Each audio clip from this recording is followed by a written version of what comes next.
ഉള്ള അല്പനേരം ദൈവത്തിൻ്റെ വചനം വളരെ പ്രധാനപ്പെട്ട ചില കാര്യങ്ങൾ പരിശുദ്ധാത്മാവിൽ ദൈവവചനത്തിലൂടെ നിങ്ങളോട് പങ്കുവയ്ക്കുവാൻ ഞാൻ ആഗ്രഹിക്കുകയാണ്. ഇപ്പോൾ കേൾക്കുന്ന വിഷയം അനേക സ്ഥലങ്ങളിൽ അനേകം കുടുംബങ്ങളിൽ പ്രയോജനപ്പെട്ടിട്ടുള്ള വിഷയമാണ്. ഹല്ലേലൂയ. ഇപ്പോൾ ഒത്തിരി പേരുടെ ഈ കാലഘട്ടത്തിൽ ആളുകളുടെ ഒരു വിഷമം, ഒരു ദുഃഖം അവരവരുടെ മക്കളെക്കുറിച്ചുള്ള ദുഃഖമാണ്. ഇത് വലിയ ദുഃഖമാണ്. ഏത് നാട്ടിൽ ചെന്നാലും, എറണാകുളത്ത് പോയാലും, കോട്ടയത്ത് വന്നാലും, വയനാട്ടിൽ ചെന്നാലും, കണ്ണൂർ ചെന്നാലും, ഏത് രാജ്യത്ത് ചെന്നാലും മനുഷ്യർ പറയുന്ന ദുഃഖങ്ങളിൽ പ്രധാനപ്പെട്ട ദുഃഖങ്ങളിൽ ഒന്നാണ് അവരവർക്ക് അവരവരുടെ മക്കളെക്കുറിച്ചുള്ള ദുഃഖം. ഒന്നാമത്തെ ഒരു കാര്യം പറയാം. കൊല്ലത്ത് നിന്നുള്ള ഒരു കുടുംബം അവിടെ പ്രാർത്ഥിക്കാൻ വന്നപ്പം അമ്മ ഇങ്ങനെ വിളിച്ചിട്ട് പറയുകയാണ്, എൻ്റെ മകൻ +1 പഠിക്കുന്ന ആളാണ്. മകൻ സ്കൂളിൽ പോയപ്പോൾ അവൻ്റെ മുറി വൃത്തിയാക്കണമെന്ന് എനിക്കൊരു തോന്നലുണ്ടായി. അപ്പോൾ അവൻ പഠിക്കാനിരിക്കുന്ന മുറിയുടെ സെൽഫിനകം ബുക്കുകളൊക്കെ അടുക്കിയല്ല വച്ചിരുന്നത്. അവൻ അടുക്കിപ്പെറുക്കി വച്ചേക്കാമെന്ന് വിചാരിച്ചപ്പം അവൻ്റെ സെൽഫിനകത്ത് ഒരു കൂടിനകത്തൊരു സാധനം കണ്ട് ഞാനത് നിലത്തേക്ക് ഇട്ടു. അത് ഇട്ട് കഴിഞ്ഞപ്പോൾ എനിക്ക് തോന്നി അതൊന്ന് അഴിച്ചു നോക്കണം തോന്നി. അഴിച്ചു നോക്കിയപ്പോൾ എന്തോ ഒരു ലഹരിയാണെന്ന് മനസ്സിലായി.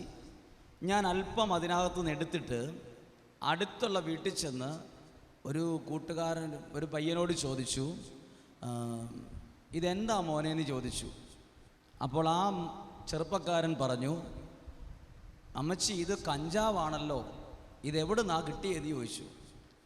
അപ്പോൾ ആ അമ്മച്ചി പറഞ്ഞു, മോനെ എൻ്റെ മകൻ പഠിക്കാനിരിക്കുന്ന മുറിയിൽ നിന്ന് കിട്ടിയതാണ്, എന്തേരയുണ്ട്, ഞാൻ വരട്ടെ നോക്കട്ടെ എന്ന് പറഞ്ഞ് അവൻ വന്നിട്ട് 1.5 കിലോയോ 2 കിലോയോളം കഞ്ചാവ് അവൻ്റെ പഠനമുറിയിൽ സൂക്ഷിച്ചിരിക്കുകയാണ്. പ്രാർത്ഥന എന്നാണെന്നറിയോ? അമ്മ ചോദിക്കുകയാണ്, ഞാൻ എന്താണ് ചെയ്യേണ്ടത്? ഇതാണ് ഒരമ്മയുടെ വലിയൊരു ദുഃഖം. അപ്പോൾ നമ്മൾ വിചാരിക്കും ആൺകുട്ടികൾ മാത്രമാണ് ലഹരി ഉപയോഗിക്കുന്നത്. ഒരു അപ്പനും അമ്മയും ഒരു പെൺകുട്ടിയെ വിവാഹം ഉറപ്പിച്ചു കഴിഞ്ഞപ്പോൾ അവൾ അമ്മയോട് പറഞ്ഞു, എനിക്ക് വിവാഹം വേണ്ട. അവൾ എന്താണ് കാരണമെന്ന് പറഞ്ഞപ്പോൾ അമ്മയോട് മാത്രം മകൾ പറഞ്ഞു, ഞാൻ ലഹരി ഉപയോഗിക്കുന്ന ആളാണ്, അത് പഠനസ്ഥലത്ത് വെച്ച് തുടങ്ങിയതാണ്, അത് നിർത്താനാവില്ല. എന്നെ വിവാഹം കഴിക്കുന്ന ആളാണെങ്കിൽ പ്രാർത്ഥനയുള്ള കുടുംബത്തിൽ നിന്നാണെന്ന് എനിക്കറിയാം, ഉറപ്പിച്ച കല്യാണമാണ്, അതുകൊണ്ട് വേറൊരാളുടെ ജീവിതം തകർക്കാൻ ആഗ്രഹമില്ല, ഇത് ശരിയാവില്ല.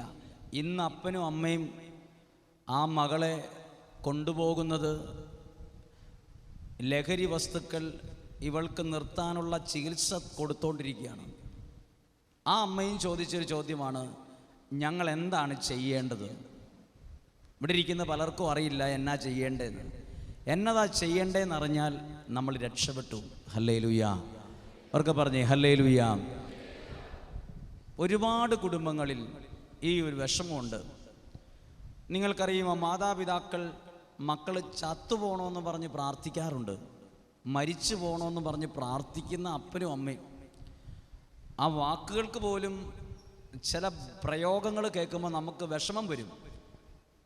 മക്കൾ മരിച്ചു പോകണമെന്നാണ് പറയുന്നത്, കുഴപ്പമില്ല. ഒരമ്മ പറയാണ്, അവൻ ചത്തു പോകണമെന്നാണ് പ്രാർത്ഥിക്കുന്നതെന്ന് പറഞ്ഞു. എന്തിനാ ഇങ്ങനെ പാരയായിട്ട് എന്ന് ചോദിച്ചു. കാരണം അവൻ്റെ പ്രശ്നം ഇതാണ്, കർണാടകയിൽ മൈസൂർ പഠിക്കാൻ വിട്ടതാണ്. പഠിക്കാൻ മിടുക്കനായ ആളായിരുന്നു. പക്ഷെ അവിടെ ചെന്നപ്പം അവന് പഠിക്കാനുള്ള ജ്വരം പോയി. നിങ്ങളുടെ പലരുടെയും മക്കൾ പഠിക്കാൻ പല സ്ഥലത്തുമാണ്.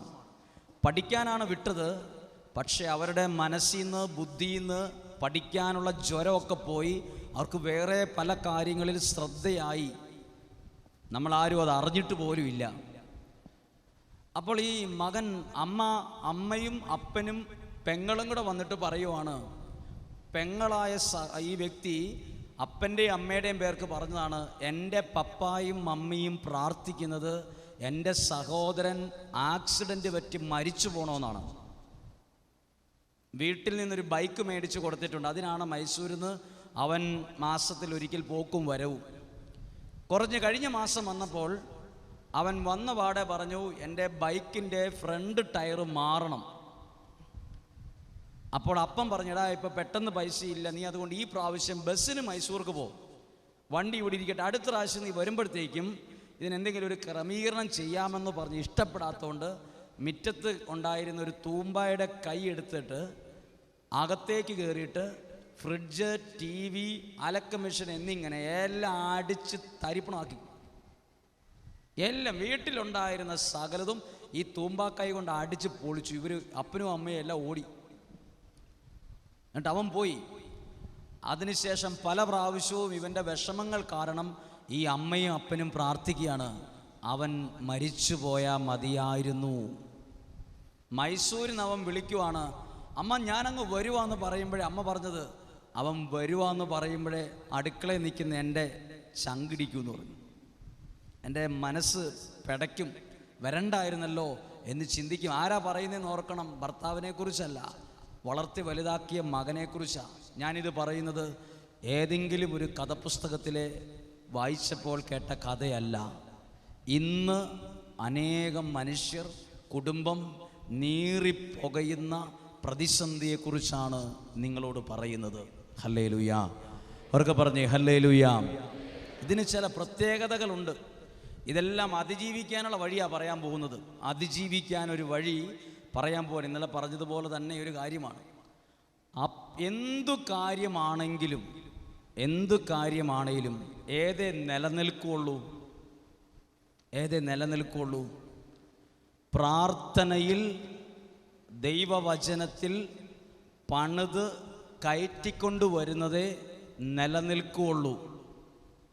അല്ലാത്തത് ഉയരും, പക്ഷെ നിലനിൽക്കില്ല. ഹല്ലേലൂയ. അത് ബിസിനസ് ആണേലും കുടുംബജീവിതമാണേലും. എത്രയോ കുടുംബജീവിതങ്ങൾ ആരംഭിച്ചു, 1 വർഷം കഴിഞ്ഞപ്പോൾ അത് കുടുംബ കോടതിയിലെത്തി ആ വിഷയം. എന്നാൽ 15 വർഷം പ്രേമിച്ചും സ്നേഹിച്ചുമാണ് അവർ വിവാഹ ജീവിതത്തിൽ വന്നത്. പക്ഷെ അവർക്ക് 1 വർഷം ജീവിതത്തിൽ പിടിച്ചു നിൽക്കാൻ പറ്റിയിട്ടില്ല. എന്തുകൊണ്ടാണ് സ്നേഹത്തിലും പ്രേമത്തിലും ഇഷ്ടത്തിലും ആരംഭിച്ച കുടുംബജീവിതം നിലനിൽക്കാതെ പോയത്? ദൈവത്തിൽ ആശ്രയിച്ച് പണിതുയർത്തിക്കൊണ്ടുവരുന്നതേ നിലനിൽക്കുകയുള്ളൂ. അല്ലാത്തത് ഉയരും, അതിനേക്കാൾ വേഗത്തിൽ അത് നിലംപരിശായി പോവും. ഹല്ലേലൂയ. അത് ബിസിനസ് ആണേലും, കൃഷിയാണേലും, വരുമാനമാണേലും, മക്കളുടെ കാര്യമാണേലും, ഭാവിയാണേലും, എന്തു കാര്യമാണേലും. ഇനി ഒരു ധ്യാനകേന്ദ്രം തന്നെ നിലനിൽക്കുന്നത് എങ്ങനെയാണ്? എത്രയോ ധ്യാനകേന്ദ്രങ്ങൾ പൂട്ടിപ്പോയി. ധ്യാനകേന്ദ്രങ്ങൾ പൂട്ടി. അവിടുത്തെ ശുശ്രൂഷകർ പറയുന്നു, ഇപ്പോൾ ഇവിടെ ആളില്ല. എന്തുകൊണ്ടാണ് ധ്യാനകേന്ദ്രം പൂട്ടിപ്പോകുന്നത്? ധ്യാനകേന്ദ്രം പൂട്ടിപ്പോയത് വേറെ ഒന്നും കൊണ്ടല്ല, അവിടെ ചില മത്സരങ്ങൾ കടന്നു വന്നപ്പം ആത്മീയതയിൽ താഴെ പോയപ്പോഴാണ് പലതും താഴെ പോയത്. എല്ലാ കാര്യത്തിലും ഇത് ഓർക്കണം. ഇത് നമ്മുടെ ജീവിതത്തിൽ ഒരുപാട് കാര്യങ്ങൾ പഠിക്കാനുണ്ട്. നിങ്ങളിവിടെ പ്രാർത്ഥിക്കുന്നത് അനുഗ്രഹം നിലനിൽക്കാൻ വേണ്ടി ആയിരിക്കണം. ഒന്ന് പറഞ്ഞേ ഹല്ലേലൂയ. ഒരു കരം ഉയർത്തി ഒന്ന് പറഞ്ഞേ ഹല്ലേലൂയ, ഹല്ലേലൂയ. നിലനിൽക്കണം. ഞാനൊരു ഉദാഹരണം പറയാണ്. ഉദാഹരണം എന്ന് പറഞ്ഞാൽ അക്ഷരാർത്ഥത്തിൽ അനുഭവമാണ് പറയുന്നത്, എൻ്റെ അല്ല. എൻ്റെ അടുത്ത് പ്രാർത്ഥിക്കാൻ വന്ന ഒരു മനുഷ്യൻ പറഞ്ഞു, എൻ്റെ ഭാര്യ പോലും എന്നോട് പറയുന്നത്, നിങ്ങളൊരു ഭർത്താവായിട്ട് എനിക്കൊരു നാണക്കേടാണെന്ന്. ഭാര്യ ഭർത്താവിനോട് പറഞ്ഞു, നിങ്ങളൊരു ഭർത്താവാണെന്ന് പറയാൻ എനിക്ക് നാണക്കേടാണ്. കാരണം ഇത്രയേ ഉള്ളൂ, കൊച്ചിന് ഫീസ് അടയ്ക്കാൻ നേരത്ത് ഫീസ് അടയ്ക്കാൻ പോലും ഇയാളുടെ കയ്യിൽ പൈസയില്ല. ഇത് പല പ്രാവശ്യമായപ്പോൾ കൊച്ചിനെ സ്കൂളിൽ കയറ്റാത്ത അവസ്ഥയായപ്പം ഭാര്യ പറയുകയാണ്, നിങ്ങൾ ഈ രാവും പകലും ഓടി നടക്കുന്നുണ്ടല്ലോ, കൊച്ചിന് ഫീസ് അടയ്ക്കാൻ പോലുള്ള പൈസ ഇല്ലാണ്ട് നിങ്ങളൊരു ഭർത്താവായിട്ട് കാണാൻ എനിക്ക് മടിയുണ്ടെന്ന് പറഞ്ഞു. ഇയാൾ മനസ്സ് വിഷമിച്ച് വന്നു, ഞങ്ങളുടെ അടുത്ത് വന്നു, ആശ്വാസത്തിന് വന്നതാണ്. എന്നിട്ട് അയാൾ ഈ പേഴ്സ് തുറന്നിട്ട് ഇങ്ങനെ പറഞ്ഞേ, ഒരു 100 രൂപ പോലും ഇതിനകത്തില്ലച്ചാ. 100 രൂപ ഇല്ല. ഞാൻ ഇങ്ങോട്ട് വരുന്ന വഴിക്ക് ഒരു ഭിക്ഷക്കാരനെ കണ്ടു. അയാൾക്ക് എന്തെങ്കിലും കൊടുക്കണമെന്ന് വിചാരിച്ച് അയാൾ കൈ നീട്ടിയപ്പോൾ എൻ്റെ പേഴ്സിലുണ്ടായിരുന്ന 10 രൂപ ഞാൻ അയാൾക്ക് കൊടുത്തു. അയാൾക്ക് കൊടുത്തിട്ട് അയാൾ ഈ 10 രൂപ മേടിച്ചിട്ട് എൻ്റെ മുമ്പിൽ ഇങ്ങനെ കുനിഞ്ഞു. അപ്പോൾ ഞാൻ നോക്കിയപ്പോൾ അയാളുടെ കീശയിൽ അടുക്കി കിടപ്പുണ്ട് കുറേ പൈസ. അപ്പോൾ ഈ കൊടുത്തയാൾ ചിന്തിച്ചു, ഇത്രയും പൈസ എൻ്റെ കയ്യിലുണ്ടായിരുന്നെങ്കിലെന്ന്. അപ്പോൾ ഇയാൾ പറയാണ്, ആ ഭിക്ഷക്കാരൻ്റെ അടുത്തുണ്ടച്ചോ എൻ്റെ പേഴ്സിലിരിക്കുന്നേക്കാൾ പൈസ, പണം അയാളുടെ കയ്യിലുണ്ട്. എന്നിട്ട് ഇയാളോട് ചില കാര്യങ്ങൾ പറഞ്ഞ് അയാൾ ദൈവത്തിൽ ആശ്രയിച്ചു. ആ ദൈവത്തിൽ ആശ്രയിച്ച പോയിന്റ് തൊട്ട് ദൈവം അയാൾക്കൊരു വരുമാന മാർഗം തുറന്നു. വരുമാന മാർഗം തുറന്നു എന്ന് മാത്രമല്ല, ഒറ്റയടിക്ക് ഒന്നും ആയില്ലെങ്കിലും അയാൾ ഒരു പരിധി വരെയും ഉയർന്നു വന്ന സമയം, ഈ കഴിഞ്ഞ ക്രിസ്മസിൻ്റെ സമയത്ത് 25-ാം തീയതി അയാൾ പള്ളിയിൽ പോലും പോയിട്ടില്ല. 25-ാം തീയതി 24-ാം തീയതി ആ വ്യക്തിയുടെ സുഹൃത്തുക്കൾ മുഴുവൻ പറഞ്ഞു, ഡാ ഞങ്ങൾക്കൊരു പാർട്ടി തരണം 24-ാം തീയതി എന്ന് പറഞ്ഞു. ഞങ്ങൾക്കൊരു തീറ്റയും കുടിയും തരണം. 24-ാം തീയതി ഇയാളുടെ വീട്ടിൽ, ഈ പറഞ്ഞയാളുടെ വീട്ടിൽ ഒരു 10-15 പേര് തീറ്റയും കുടിയും വ്യത്യസ്തമായ ഇറച്ചികൾ വേവിച്ച് കള്ളും കുടിച്ച് ആഘോഷിച്ചു, പാർട്ടി വെച്ച് ആഘോഷിച്ചു. ഇയാൾക്ക് 25-ാം തീയതി രാത്രിക്കും രാവിലെയും പള്ളിയിൽ പോകാൻ പറ്റിയില്ല. ഇത് കണ്ടു നിന്നൊരു മനുഷ്യൻ പറഞ്ഞു, അയാൾക്കുള്ള ദൈവാനുഗ്രഹം ഇന്നലെ കൊണ്ട് തീർന്നു എന്ന്. ഇന്നലെ കൊണ്ട് തീർന്നത് കാരണം എന്നറിയാമോ? ദൈവത്തെ മറന്നു. ഹല്ലേലൂയ. സത്യം കേട്ടോ. ഈ വരുന്നതിന് മുമ്പ് വരെ അയാളെ കണ്ടപ്പോൾ അയാളുടെ മുഖം ഭയങ്കര ദുഃഖമാണ്. ചില അനുഗ്രഹങ്ങൾ ചിലർക്ക് കിട്ടും, പക്ഷെ അത് ചില സ്ഥലത്ത് വെച്ച് അങ്ങ് സ്റ്റോപ്പ് ചെയ്യും. നിങ്ങളോട് പറയുന്നത് അനുഗ്രഹം സ്റ്റോപ്പ് ചെയ്യുന്ന കാര്യത്തെക്കുറിച്ചല്ല, അനുഗ്രഹത്തിൻ്റെ മേൽ പണിതുയർത്തിയാൽ അതെന്നേക്കും നിലനിൽക്കും എന്ന് പറയാനാണ്. ഹല്ലേലൂയ. നിങ്ങൾ മക്കളെ വളർത്തുന്നവരാണ്. നിങ്ങളുടെ മക്കൾ വളർന്ന് നിങ്ങളുടെ കുടുംബത്തിന് അനുഗ്രഹമായി നിലനിൽക്കണമെങ്കിൽ അവർ വചനത്തിലും പ്രാർത്ഥനയിലും പണിതുയർത്തണം. അല്ലെങ്കിൽ അത് തലവേദനയാകും. പല മാതാപിതാക്കൾക്കും മക്കൾ ഭയങ്കര തലവേദനയാണ്. അവർ തന്നെ പറയുവാണ്, ഈ മക്കളൊന്നും വേണ്ടായിരുന്നു എന്ന്. മക്കൾ വേണ്ടെന്ന് പറയുന്ന എത്ര പേരുണ്ടെന്നറിയാമോ? എന്ന് അതിനെക്കുറിച്ച് നിങ്ങളോട് പറയാൻ ആഗ്രഹിക്കുകയാണ്. ഒന്ന് പറഞ്ഞേ ഹല്ലേലൂയ. പക്ഷെ അടുത്തൊരു കാര്യം, ഈ അമ്മമാരുടെ അല്ലെങ്കിൽ മാതാപിതാക്കളുടെ പ്രാർത്ഥന,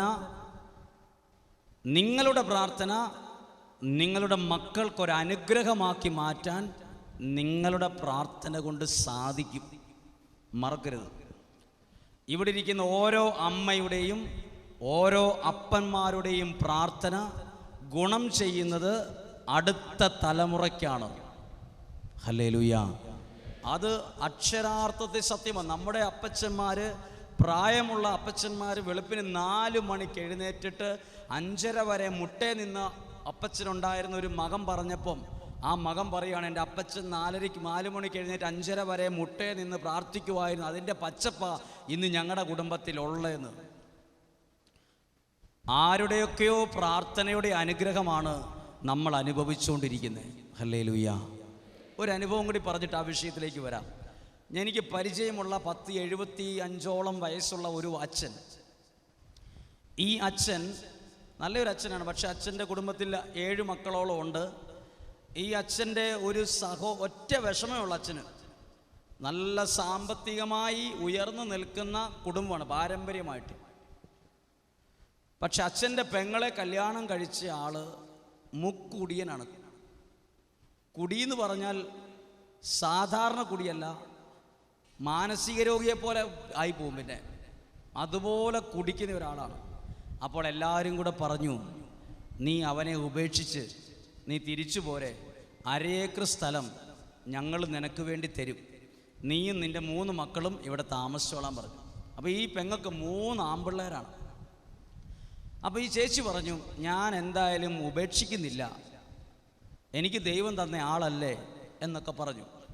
ഇയാളുള്ളത് മുഴുവൻ കുടിച്ച് ചീട്ട് കളിച്ചും കുടിച്ചും കളഞ്ഞ് മക്കളെ മുഴുവൻ കള്ളു കുടിച്ച് വന്നാൽ പെരയ്ക്ക് ചുറ്റും ഓടിക്കും, തിന്നാൻ കൊടുക്കുകയില്ല. ഭീകരമായ ദുഃഖമുള്ള സമയത്ത് അയൽവാസികൾ പറഞ്ഞു, എടി നിൻ്റെ 3 മക്കളും ആൺമക്കളാണെന്നുള്ള കാര്യം നീ മറക്കല്ല്. അപ്പോൾ ആ ചേച്ചി ചോദിച്ചു, എന്താ ചേച്ചി ആൺമക്കളുടെ പ്രത്യേകത? അപ്പോൾ അയൽവാസികൾ പറഞ്ഞു, എടി നിൻ്റെ ഈ കെട്ടിയവൻ ഈ ഉപദ്രവിക്കുന്നത് മുഴുവൻ ആൺപിള്ളേരുടെ മനസ്സിൽ കിടക്കും. അവർ 10-25 വയസ്സാകുമ്പോൾ അയാളെ എടുത്തിട്ട് അടിക്കുമെന്ന് പറഞ്ഞു. അതുകൊണ്ട് നീ ശ്രദ്ധിച്ചില്ലെങ്കിൽ നിങ്ങളുടെ മക്കൾ തന്നെ വളർന്നു കഴിയുമ്പോൾ ഇയാളെ കൊല്ലൂന്ന് പറഞ്ഞു. അതാ ചേച്ചിക്ക് ഭയങ്കരമായിട്ട് വിഷമിച്ച്, എൻ്റെ മക്കളും നാളെ ഇപ്പം മുറിവേൽപ്പിച്ചതെല്ലാം മനസ്സിൽ കിടന്ന് നാളെ നിൻ്റെ മക്കൾ തന്നെ നിൻ്റെ കെട്ടിയവനെ എടുത്തിട്ട് ശരിയാക്കും. അവർ 3 ആൺപിള്ളേരാണ്, നീ ശ്രദ്ധിക്കണമെന്ന് പറഞ്ഞു. അന്ന് മുതൽ ഈ അമ്മ എന്ത് ചെയ്തു എന്നറിയാമോ? ഈ 3 മക്കളെയും ചേർത്ത് നിർത്തി ഈ കെട്ടിയവൻ പെരക്കി വിട്ട് ഓടിക്കുമ്പം, അന്ന് ഇവരുടെ വീട് ഓലയിട്ട വീട്, ഓല കൊണ്ട് മുകളും ഓല കൊണ്ട് സൈഡും, ഓല കൊണ്ട് മറച്ച ടോയ്ലറ്റ്, കക്കൂസ് ഓല കൊണ്ട് മറച്ചതാണ്. അപ്പോൾ ഈ മനുഷ്യൻ കള്ള് കുടിച്ച് ഓടിക്കുമ്പം പല പ്രാവശ്യവും കിടന്നുറങ്ങിയിരുന്നത് ടോയ്ലറ്റിനകത്താണ് ഈ 3 മക്കളെയും കൊണ്ട്. അങ്ങനെ ഒരു ഗതി ആർക്കും ഇവിടെ ഉണ്ടാവില്ല.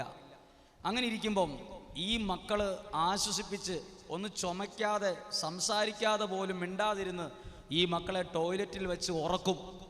എന്നിട്ട് ഈ അമ്മ ടോയ്ലറ്റിൽ മുട്ടേ നിൽക്കും ഈ ഓല കക്കൂസിനകത്ത്. എന്നിട്ട് പ്രാർത്ഥിക്കും, ദൈവമേ എൻ്റെ 3 മക്കളെയും എൻ്റെ ഭർത്താവിനെ പോലെ കള്ളുകൂടിയനാക്കരുത്. അത് മാത്രം പ്രാർത്ഥിച്ചു. 3 മക്കൾക്ക് വേണ്ടി പ്രാർത്ഥിച്ചു. അവർ കിടപ്പ് ഉറങ്ങും. നേരം വെളുക്കുമ്പോൾ ഇവർ സ്കൂളിൽ പോകും. അപ്പോൾ ഈ അമ്മച്ചി പറഞ്ഞൊരു കാര്യമുണ്ട്. അമ്മച്ചി പറയാണ്, ഈ 3 മക്കളെ ഇങ്ങനെ വളർത്തി, പ്രാർത്ഥനയിൽ വളർത്തി.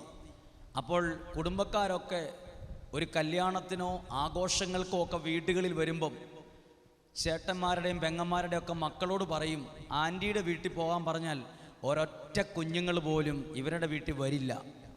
അപ്പോൾ അവരുടനെ ഉത്തരം പറയും, ഇങ്ങനെയാണ് പറഞ്ഞത്, ആൻറ്റിയുടെ വീട്ടിൽ മാത്രം ഞങ്ങൾ പോവില്ല, അവിടെ മുഴുവൻ ചാണകത്തിൻ്റെ മണമാണ്, പാത്രത്തിന് മീനിൻ്റെ ഉളുമ്പിൻ്റെ മണമാണ്, ഒരു വെള്ളം കുടിക്കാൻ പോലും അറപ്പ് തോന്നും, ആരും കയറിയല്ല വീട്ടിൽ. കുടുംബക്കാരൊക്കെ വലിയ വലിയ വീട്ടിലായതുകൊണ്ട്, അന്നത്തെ പണക്കാരായതുകൊണ്ട് ഈ വീട്ടിൽ വരത്തില്ല. മണം, ഉളുമ്പ് മണം, ചാണകത്തിൻ്റെ മണം, അവിടെ കോഴിയുണ്ട്, ആടുണ്ട്, എന്തോ ഒരു അറപ്പായിരുന്നു അവിടെ വരാൻ. ഈ മക്കൾ വലുതായി. കുറച്ച് നാളുകൾക്ക് മുമ്പ് ബാംഗ്ലൂർ സെൻറ്റ് ജോൺസ് മെഡിക്കൽ കോളേജിലെ ഡോക്ടറാണ് ഈ 3 മക്കളിൽ ഒരാൾ. ഇപ്പോൾ ആ വേറൊരു സ്ഥലത്താണ് ജോലി ചെയ്യുന്നത്. വേറൊരു മകൻ സ്വിറ്റ്സർലൻഡിൽ കല്യാണം കഴിച്ച് സുഖമായിട്ട് ജീവിക്കുന്ന ഒരു നല്ല മനുഷ്യനാണ്. ഏറ്റവും ഇളവൻ IT മേഖലയിൽ ലക്ഷക്കണക്കിന് സാലറി മേടിക്കുന്ന. 3 മക്കളിൽ 3 പേരും നമുക്ക് സ്വപ്നം പോലും കാണാൻ പറ്റാത്ത പദവിയിലിരിക്കുകയാണ്. ഇന്ന് ഒരു വലിയ വീട് വച്ചപ്പം, വീട് വച്ച് കഴിഞ്ഞപ്പോൾ എല്ലാവരും ചോദിച്ചു, എടി നിൻ്റെ മക്കൾ എങ്ങനെയാണ്, മകൻ എങ്ങനെയാടി സ്വിറ്റ്സർലൻഡിൽ പോയത്, നിൻ്റെ മകൻ എങ്ങനെയാടി ഡോക്ടറായത്, ഞങ്ങളുടെ കൊച്ചുങ്ങൾ ഇത് എഴുതിയിട്ട് ഇത് പാസ്സായില്ലല്ലോ, ഇതെങ്ങനെ സാധിച്ചു?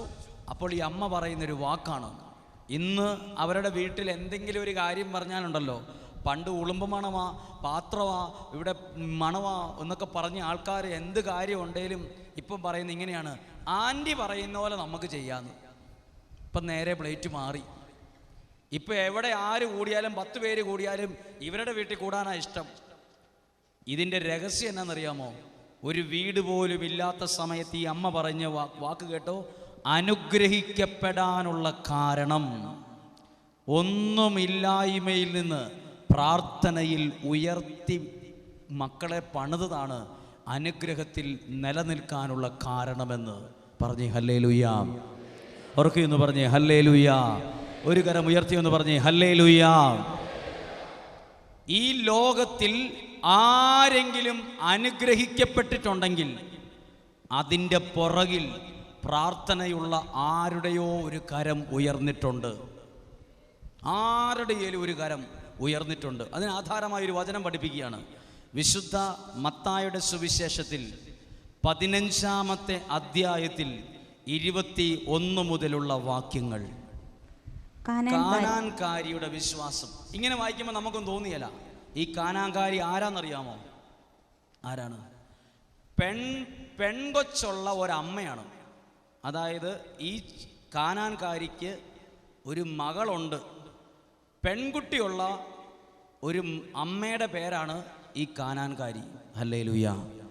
പെങ്കൊച്ചുങ്ങളുള്ള എല്ലാ അപ്പനും അമ്മമാരും പ്രത്യേകം ശ്രദ്ധിക്കണം ഈ വചനം വായിക്കുമ്പോൾ എന്നെനിക്ക് തോന്നുന്നു. ഈ വചനത്തിൽ എഴുതിയിരിക്കുന്നത് ഒന്ന് വായിക്കാമോ? 21-ാമത്തെ വാക്യം. യേശു അവിടെ നിന്ന് പുറപ്പെട്ട് ടയർ, സീദോൻ എന്നീ പ്രദേശങ്ങളിലെത്തി. ഒരു സ്ഥലത്തെത്തി. 22-ാമത്തെ വാക്യം. അപ്പോൾ ആ പ്രദേശത്ത് നിന്ന് ഒരു കാനാൻകാരി വന്നു കരഞ്ഞപേക്ഷിച്ചു. ശ്രദ്ധിച്ചേ, അന്നേരം ആ പ്രദേശത്ത് നിന്ന് ഒരു കാനാൻകാരി എങ്ങനെ അപേക്ഷിച്ചു? കരഞ്ഞ് അപേക്ഷിച്ചു. ഹല്ലേലൂയ.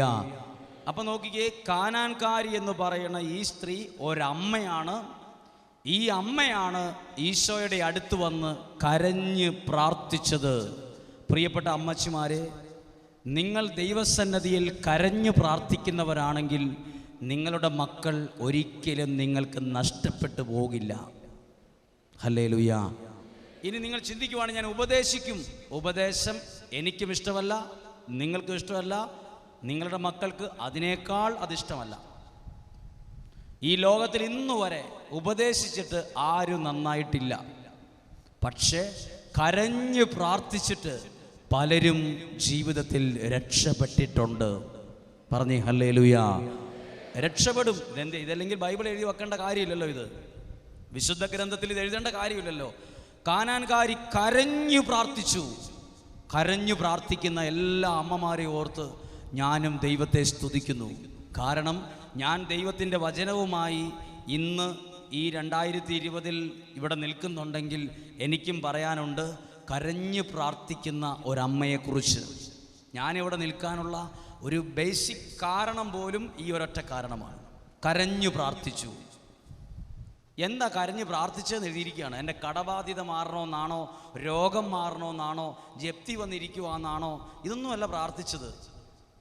കർത്താവേ, ദാവീദിൻ്റെ പുത്ര, എന്നിൽ കനിയണം. അടുത്തത്, എൻ്റെ മകളെ പിശാച് എങ്ങനെ ബാധിച്ചു? ഒന്നും കൂടി ആ വാക്കുകളെല്ലാം ഒന്ന് ശ്രദ്ധിച്ച് എല്ലാവരും ഒന്ന് ഉണർവോടെ കേട്ടെ. എൻ്റെ മകളെ പിശാച് ബാധിച്ചിരിക്കുന്നു എന്നല്ല, അതൊരു പ്രത്യേക വാക്കാ. ക്രൂരമായി. ഹല്ലേലൂയ. നോക്കി, ഒരാളെ പിശാച് ക്രൂരമായി ബാധിച്ചിരിക്കുന്നു പറയണമെങ്കിൽ ആ മകളെ കൊണ്ട് ഈ അമ്മ മടുത്തു എന്ന് അർത്ഥം ഉറപ്പ്. ഈ പെങ്കൊച്ചിനെ കൊണ്ട് ഈ അമ്മ മടുത്തിട്ടാ പറഞ്ഞത്, ഈശോയെ എൻ്റെ മകളെ ഏതോ ഒരു പിശാച് ക്രൂരമായി ബാധിച്ചിട്ടിരിക്കുക. മകളെ കൊണ്ട് മടുത്ത ഒരമ്മ. ഹല്ലേലൂയ. പെൺകൊച്ചിനെ കുറിച്ച് ഓർത്ത് മടുത്ത വിഷമിക്കുന്ന ഒരമ്മ. ഇവിടെ നോക്കിക്കോ, ഈ ബൈബിൾ വായിച്ച് നോക്കുമ്പം ഈ മകള് അമ്മയുടെ കൂടെ ഉണ്ടോ ഇല്ലയോ? ഉണ്ടോ ഇല്ലയോ? എന്നാൽ ഈ അമ്മ വരുമ്പോൾ മകളെയും കൂടെ കൂട്ടിക്കൊണ്ട് വേണ്ടേ വരാൻ? ഞാനിങ്ങനെ ഭാവനയിൽ കാണുന്നൊരു കാര്യം പറയാം കേട്ടോ. അമ്മ മിക്കവാറും വിളിച്ചിട്ട് കാണുമോ ഒന്ന് വരാവോ എന്ന്. മകൾ മിക്കവാറും അതിന് തയ്യാറായിട്ടുണ്ട്. അമ്മ വേണേൽ പോയിട്ട് വരാൻ പറഞ്ഞിട്ടുണ്ടാവും. ഇവിടെ ഇരിക്കുന്ന പല അമ്മമാരും മക്കളെ വിളിച്ചിട്ടുണ്ടാവും ഇന്ന് വരാൻ. അവർ നിങ്ങളോട് പറഞ്ഞിട്ടുണ്ട്, വേണേ പോയിട്ട് വാ, എനിക്ക് ഇച്ചിരി പരിപാടി ഉണ്ടെന്ന് പറഞ്ഞിട്ടുണ്ടാവും. നിങ്ങളും ഇതേ വിഷമത്തിലായിരിക്കുന്നത്. എന്തായാലും മകൾ വന്നിട്ടില്ല. പക്ഷെ മകൾ വന്നിട്ടില്ലെങ്കിലും പേടിക്കണ്ട, മകൾ വീട്ടിൽ, അമ്മ ഈശോയുടെ അടുത്ത്. നിങ്ങളും ഇതുപോലൊക്കെ തന്നെ ഇപ്പോൾ ഇരിക്കുന്നത്. നിങ്ങൾ നിങ്ങളുടെ വീട്ടിൻ്റെ ചില കാര്യങ്ങൾക്ക് വേണ്ടി ഇപ്പോൾ ഇരിക്കുന്നത് ദൈവത്തിൻ്റെ മുമ്പിലാണ്. ഹല്ലേലൂയ. ഓർക്കെ പറഞ്ഞേ ഹല്ലേലൂയ. ബാധിച്ചു. 23-ാമത്തെ വാക്യം വായിക്കാമോ? എന്നാൽ അവനൊരു വാക്കുപോലും ഉത്തരം പറഞ്ഞില്ല. ഇങ്ങനെയാ നമ്മുടെ പ്രാർത്ഥനയ്ക്കുള്ള മറുപടിയെങ്കിലും നമ്മൾ പ്രാർത്ഥന നിർത്തരുത് കേട്ടോ. ഈശോ ഒരു സ്ത്രീ കരഞ്ഞു പ്രാർത്ഥിച്ചിട്ടും എന്ത് ചെയ്തില്ല? ഒരു വാക്കുപോലും പറഞ്ഞില്ല. ഒന്നിവിടെ കേട്ടെ, നമ്മൾ പ്രാർത്ഥിച്ചതിന് ഉത്തരം കിട്ടിയിട്ടില്ലെങ്കിലും അതിന് പ്രാർത്ഥന കേട്ടിട്ടില്ല എന്നർത്ഥമില്ല. മനസ്സിലായോ? അതായത് ഈ സ്ത്രീ പറഞ്ഞത് ഈശോ കേട്ടോ ഇല്ലയോ? ഈശോ കേട്ടു. പക്ഷെ ഈ സ്ത്രീയോട് ഒന്നും പറഞ്ഞില്ല. ഇവിടെ ഇരിക്കുന്ന നിങ്ങൾ പ്രാർത്ഥിച്ചിട്ടുണ്ട്, പക്ഷെ ദൈവം ഇന്ന് വരെ ഒരു ഉത്തരം നൽകിയിട്ടില്ല. ശ്രദ്ധിച്ചോ, പ്രാർത്ഥനയ്ക്ക് ഉത്തരം ലഭിച്ചിട്ടില്ലെങ്കിലും പ്രാർത്ഥന ദൈവം ഒരിക്കലും കേട്ടിട്ടില്ല എന്ന് അതിനർത്ഥമില്ല. പ്രാർത്ഥന ദൈവം കേട്ടിട്ടുണ്ട്, ഒന്നും പറഞ്ഞില്ല. അപ്പോൾ ശിഷ്യന്മാർ പറഞ്ഞൊരു കാര്യം കേട്ടെ. ശിഷ്യന്മാർ പറഞ്ഞു, പറഞ്ഞയച്ചാലും അവളെ പറഞ്ഞയക്ക്. അവൾ നമ്മുടെ പിന്നാലെ വന്ന് നിലവിളിക്കുന്നല്ലോ. പിന്നാലെ വന്ന് നിലവിളിക്കുന്നല്ലോ. നിങ്ങളൊന്ന് ഭാവനയിൽ കണ്ടു നോക്കി. ആ ഒരു കാര്യം ഒന്ന് ജസ്റ്റ് ഇന്ന് സംഭവിക്കുന്ന പോലെ നോക്കി. ഒരാൾ നടന്നു പോകുമ്പോൾ പുറകെ ഇങ്ങനെ വന്ന് മകൾക്ക് വേണ്ടി കരഞ്ഞു പ്രാർത്ഥിക്കുന്ന ഒരാൾ. അടുത്ത വചനം ഇവിടെ തൊട്ട് വായിക്കണം, 25-ാമത്തെ വാക്യം. എന്നാൽ അവൾ അവനെ പ്രണമിച്ച്, കർത്താവേ, എന്നെ സഹായിക്കണമേ എന്നപേക്ഷിച്ചു. ഇവിടെ കാര്യം കേട്ടെ, ഒരു പ്രാവശ്യം പ്രാർത്ഥിച്ചിട്ട് ഉത്തരം കിട്ടിയിട്ടില്ലാത്തതുകൊണ്ട് ഈ സ്ത്രീ പ്രാർത്ഥന നിർത്തിയോ ഇല്ലയോ? ഇല്ല. അടുത്ത സെന്റൻസ് പറയുന്നത് ഇങ്ങനെയാണ്, എന്നാൽ അവൻ വീണ്ടും അവനെ പ്രണമിച്ച് എന്നെ സഹായിക്കണമേ എന്ന് പ്രാർത്ഥിച്ചു. ഒരു പ്രാവശ്യം പ്രാർത്ഥിച്ചിട്ട് ഉത്തരം കിട്ടിയിട്ടില്ലെന്ന് വിചാരിച്ച്, 10 പ്രാവശ്യം പ്രാർത്ഥിച്ചിട്ട് ഒരു ഉത്തരം കിട്ടിയിട്ടില്ലെന്ന് വിചാരിച്ച് ആരും പ്രാർത്ഥന നിർത്തരുത്. പറഞ്ഞു ഹല്ലേലൂയാ. ഇനി വളരെ ശ്രദ്ധയോടെ കേൾക്കണം. ഈശോ പറഞ്ഞ ഒരു വാക്ക് കേട്ടെ, യാതൊരു ബന്ധവും ഇല്ലാത്തൊരു വാക്ക് തിരിച്ചു പറഞ്ഞു. അവൻ പറഞ്ഞു, മക്കളുടെ അപ്പമെടുത്ത് നായ്ക്കൾക്ക് എറിഞ്ഞു കൊടുക്കുന്നത്. നോക്കിക്കേ, ഈ സ്ത്രീ വന്നത് നായ്ക്കൾക്ക് കൊടുക്കാൻ ഫുഡില്ലെന്ന് പറയാൻ വന്നതാണോ? കർത്താവ്, എൻ്റെ വീട്ടിൽ 4-5 പട്ടികളുണ്ട്, അവർക്ക് ഫുഡ് കൊടുക്കാനൊന്നുമില്ല, ഇത് പറയാൻ വന്നതാണോ? മകളുടെ ഒരു വിഷയം പറയാൻ വന്നപ്പോൾ ഈശോ പറഞ്ഞ ഡയലോഗ് നോക്കിക്കേ. തിരിച്ചു പറഞ്ഞു, മക്കളുടെ അപ്പം എടുത്ത് നായ്ക്കൾക്ക് കൊടുക്കും. ശരിയല്ല. എന്താ ഇത് തമ്മിലുള്ള ബന്ധം? നമുക്കൊന്നും മനസ്സിലായില്ല. പക്ഷേ ആ സ്ത്രീ, ഞാനോ നിങ്ങളോ ആണെങ്കിൽ തിരിച്ച് വേറെ 2 ഡയലോഗ് പറഞ്ഞേനെ. ഞാൻ ഇത്രയും കാര്യമായിട്ട് കരഞ്ഞു പറഞ്ഞു, ഞാനിത് ആരോടായി പറയുന്നത്? ഞാനാണ് ഈശോയോട് പറഞ്ഞേ മര്യാദയ്ക്ക് പെരുമാറാൻ പഠിക്കണമെന്ന്. ആദ്യം ഞാനാണ് ഉറപ്പായിട്ടും അവിടെ നിൽക്കുക. ഈ സ്ത്രീയുടെ സ്ഥാനത്ത് ഞാനാണ് ഈശോയോട് പറഞ്ഞേനെ, ഈശോയുടെ മാന്യമായിട്ട് പെരുമാറാൻ പഠിക്കണം. ഞാനതിന് വീട്ടിലുള്ള പട്ടികൾക്ക് ഫുഡുണ്ടോ ഇല്ലയോ എന്ന് നോക്കാൻ വന്നതല്ല. ഈ സ്ത്രീ തിരിച്ചു പറഞ്ഞെന്നറിയോ? കർത്താവേ, യജമാനന്മാരുടെ മേശയിൽ നിന്ന് വീഴുന്ന അപ്പക്കഷ്ണങ്ങൾ ആര് തിന്നും? നായ്ക്കളും തിന്നാറുണ്ട്. 28-ാമത്തെ വാക്യം ഉറക്കെ ഒന്ന് വായിക്കാമോ? യേശു പറഞ്ഞു. അതിൻ്റെ അർത്ഥം എന്നാ? പ്രാർത്ഥനയ്ക്ക് യേശു മറുപടി പറയും. ഇവിടെ ഇരിക്കുന്ന നിങ്ങൾ ആരും വിഷമിക്കരുത്. ഒന്ന് പ്രാർത്ഥിച്ചു, 10 പ്രാവശ്യം പ്രാർത്ഥിച്ചു, കിട്ടിയില്ല, മറുപടി ഉണ്ട്. അടുത്തത്, സ്ത്രീയെ നിന്റെ വിശ്വാസം വലുതാണ്. ആരുടെ വിശ്വാസം ഇത്? ഇതൊരു അമ്മയുടെ വിശ്വാസമാണ്. അപ്പോൾ എങ്ങനത്തെ വിശ്വാസമാണ് ഇത്? ചെറിയ വിശ്വാസമോ വലിയ വിശ്വാസമോ? അപ്പോൾ വലിയ വിശ്വാസമുണ്ട്, ചെറിയ വിശ്വാസമുണ്ട്. അതുകൊണ്ടാണ് ഈ സ്ത്രീയുടെ വിശ്വാസം കണ്ടിട്ട് ഈശോ പറഞ്ഞത്, സ്ത്രീയെ, നിന്റെ വിശ്വാസം വലുതാണ് എന്ന് പറഞ്ഞു. ഹല്ലേലൂയ. ഇനി ഈ അമ്മയ്ക്ക് വലിയൊരു വിശ്വാസം ഉള്ളതുകൊണ്ട് ആർക്കാ ഇതിൻ്റെ ഗുണം കിട്ടിയെന്ന് എഴുതിയിട്ടുണ്ട്. ആർക്കാ ഗുണം കിട്ടിയത്? നീ ആഗ്രഹിക്കുന്നത് പോലെ നിനക്ക് സംഭവിക്കും. ആ സമയം മുതൽ അവളുടെ പുത്രി സൗഖ്യം ഉള്ളവളായി മാറി. പറഞ്ഞേ ഹല്ലേലൂയ. ഒരു നിമിഷം ഒന്ന് ശ്രദ്ധിച്ച് എല്ലാ പ്രിയപ്പെട്ടവരും, ഒരമ്മയുടെ വിശ്വാസം എവിടെയാ ഗുണമായത്? മക്കൾക്ക്. നിങ്ങൾക്ക് പോലും അറിയില്ല കേട്ടോ. നിങ്ങളുടെ പ്രാർത്ഥനയ്ക്കൊരനുഗ്രഹം നിങ്ങളുടെ ഭവനത്തിലേക്ക് ദൈവം കൊണ്ടുവരുന്ന കാര്യം നിങ്ങൾക്ക് പലർക്കും പോലും അറിയില്ല. ഹർഞ്ഞേ ഹല്ലേലൂയ. അത് സത്യമാണ്. നമ്മൾ പ്രാർത്ഥിക്കുന്നതിൻ്റെ അനുഗ്രഹം എന്താണെന്ന് പ്രാർത്ഥിക്കുന്ന നമുക്ക് പോലും അറിയാൻ പാടില്ല. ഈ സ്ത്രീ പോലും ചിന്തിച്ചില്ല ഇത്രയും വലിയ അത്ഭുതം നടക്കുമെന്ന്. ശ്രദ്ധിച്ചു, ഇതൊരു അമ്മയുടെ വിശ്വാസമാണ്. അമ്മയുടെ വിശ്വാസം. അമ്മ എത്ര മക്കൾ പറയുന്ന കേട്ടിട്ടുണ്ട് നിങ്ങൾ? അല്ലെ, നിങ്ങളാണെങ്കിൽ ചിലരെക്കുറിച്ച് പറഞ്ഞില്ലേ, ആ അമ്മയുടെ പ്രാർത്ഥന കൊണ്ടാകട്ടോ ആ മക്കളൊക്കെ രക്ഷപ്പെട്ടു പോയേ. നിങ്ങൾ തന്നെ പറഞ്ഞിട്ടുണ്ട്. ചിലപ്പോൾ 3-4 പേര് കൂടി വർത്തമാനം പറഞ്ഞപ്പം രക്ഷപ്പെട്ട അനുഗ്രഹിക്കപ്പെട്ട ഒരു മക്കളെ നോക്കിയിട്ട് പറയും, ആ കുടുംബത്തിൻ്റെ പ്രാർത്ഥന കൊണ്ടാകട്ടോ. പറഞ്ഞേ ഹല്ലേലൂയ. നിങ്ങളുടെ മക്കൾ നാളെ ഒരു സമയത്ത് നിങ്ങൾ അമ്മമാരുടെ മുഖത്ത് നോക്കി പറയാനിടയാകണം, എൻ്റെ അമ്മയുടെ പ്രാർത്ഥന കൊണ്ടാണ് ഞാൻ ഈ നിലയിലെത്തിയെന്ന് പറയുന്ന ഒത്തിരി പേരെ ഞാൻ കണ്ടിട്ടുണ്ട്. മുമ്പേ ഒരു മെഡിക്കൽ കോളേജിലെ ഡോക്ടറാന്ന് പറഞ്ഞ മകൻ, അയാളുടെ ഈ മകൻ്റെ മകൻ CMI അച്ഛന്മാരുടെ ക്രൈസ്റ്റ് സ്കൂളിലാണ് പഠിക്കുന്നത്, ബാംഗ്ലൂര്. അപ്പോൾ ആ മകൻ കൊച്ചിനെ നോക്കാനല്ല, എനിക്ക് കിട്ടിയ പോലത്തെ ഒരു ഫോർമേഷൻ കിട്ടാൻ വേണ്ടി അമ്മേനെ കൊണ്ടുപോയി വീട്ടിൽ നിർത്തിയിരിക്കുകയാണ്. അമ്മ മകൾക്ക് നല്ലപോലെ ദൈവത്തെ കൊടുക്കണം, ഒത്തിരി മാർക്കിലല്ല പ്രധാനം, ദൈവത്തെ കൊടുക്കണം. എന്നിട്ട് ഈ മകൻ പറയുന്ന വാക്കാണ്, ഞാൻ ഡോക്ടറായത് എൻ്റെ അമ്മയുടെ പ്രാർത്ഥന കൊണ്ടാണ്. എത്ര പേരിങ്ങനെ പറയുന്നറിയാമോ? എനിക്കറിയാവുന്ന വില്ലേജ് ഓഫീസർ പറയുന്നൊരു കാര്യമുണ്ട്, എൻ്റെ അമ്മയുടെ വിശ്വാസം കൊണ്ടാണ് എനിക്ക് ഈ പദവിയിലെത്താൻ പറ്റിയത്. അമ്മമാരുടെ പ്രാർത്ഥനയ്ക്ക് ഭയങ്കര വിലയുണ്ട്. പറഞ്ഞേ ഹല്ലേലൂയ.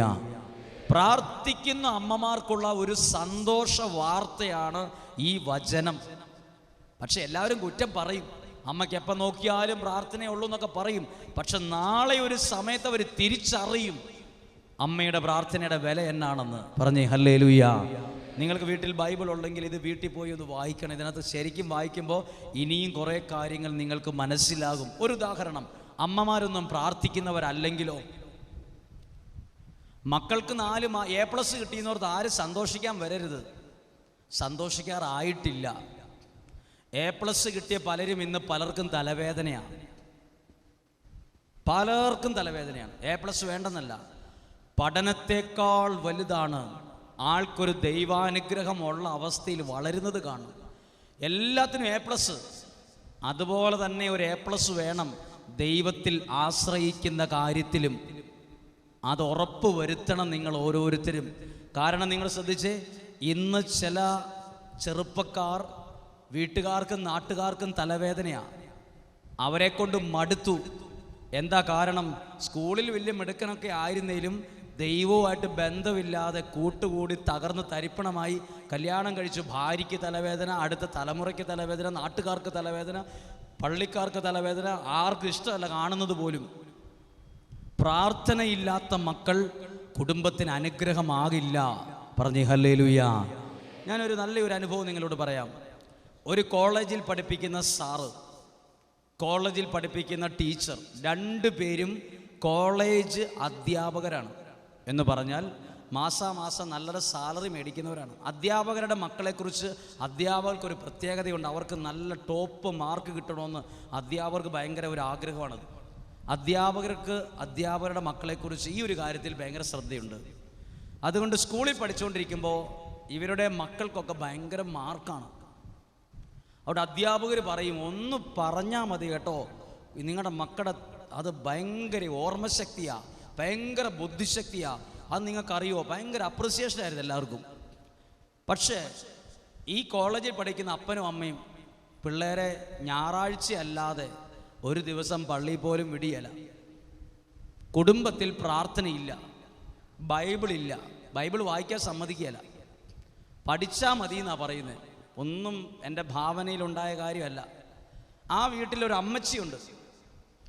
ഈ അമ്മച്ചി 7:30 പ്രാർത്ഥിക്കാൻ തുടങ്ങുമ്പം ഈ മകനും മകൻ്റെ ഭാര്യയും മുറ്റത്തിറങ്ങി നിന്ന് ഷട്ടിൽ കളിക്കും. മുറ്റത്തിറങ്ങി നിന്ന് ഷട്ടിൽ കളിക്കും. ആരെ തോപ്പിക്കാൻ? പ്രാർത്ഥിക്കുന്ന അമ്മേനെ തോപ്പിക്കാൻ. മകൻ കോളേജ് പ്രൊഫസർ, ബുദ്ധിയില്ലാത്തവരല്ല, കെട്ടിക്കൊണ്ടുവന്ന പെണ്ണ് കോളേജിലെ ടീച്ചർ, അവരുടെ മക്കളും കൂടെ നിന്ന് ഇൻ്റർലോക്ക് ഇട്ട മുറ്റത്ത് നിന്ന് ഷട്ടിൽ കളിച്ച് ചിരിച്ച് ബഹളം വച്ച് അമ്മയുടെ പ്രാർത്ഥനയെ കളിയാക്കും. നല്ല മാർക്കോടെ പഠിപ്പിച്ച് കേരളത്തിൻ്റെ പുറത്തൊരു കോളേജിൽ കൊണ്ടുപോയി മകനെ ചേർത്തു. ആര്? കോളേജിൽ പഠിപ്പിക്കുന്ന സാറും ടീച്ചറും കൂടെ നല്ല മാർക്ക് കിട്ടി ഇവനെ കൊണ്ടുപോയി ചേർത്തു. 1 വർഷം കഴിയുന്നതിന് മുമ്പ് തമിഴ്നാട് പോലീസ് ഇവനെ തമിഴ്നാട്ടിൽ വച്ച് അറസ്റ്റ് ചെയ്തു. എന്തിന്? 2.25 കിലോ കഞ്ചാവുമായിട്ട്. എന്ത് കാരണത്താൽ? ഇവൻ പഠിപ്പിക്കാൻ വിട്ട കോളേജിൽ ചുരുങ്ങിയ മാസം കഴിഞ്ഞപ്പോൾ തൊട്ട് ലഹരി ഉപയോഗിക്കാൻ തുടങ്ങി. അത് കൂടുതലായി കൊണ്ടുവരാൻ വേണ്ടി തമിഴ്നാട്ടിൽ നിന്ന് അവരുടെ സ്റ്റേറ്റ് KSRTC പോലെ തമിഴ്നാട് സ്റ്റേറ്റ് ബസ്സിൽ ഈ കഞ്ചാവ് കടത്തി കോളേജിലേക്ക് കൊണ്ടുവരുന്ന അതിൻ്റെ പ്രധാനപ്പെട്ട കണ്ണിയായി മാറി. ആരോ ഒരാൾ ഒറ്റി, തമിഴ്നാട് പോലീസ് തമിഴ്നാട് ബസ്സേ വെച്ച് ഇവരെ പിടിച്ച് തമിഴ്നാട് ജയിലിലിട്ടു. നല്ല അടിയും കിട്ടി. എല്ലാത്തിനും ഭയങ്കര മാർക്കുള്ളതാണ്. ഇന്ന് അപ്പനും അമ്മയും ഓടി നടക്കുക. ഈ ലോകത്തിൽ ഇനി ധ്യാന കേന്ദ്രങ്ങളിൽ പോകാനില്ല.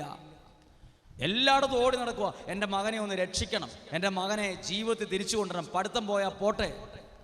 ഇതെപ്പോൾ ഉണ്ടാകേണ്ട ബുദ്ധിയാണെന്നറിയാമോ?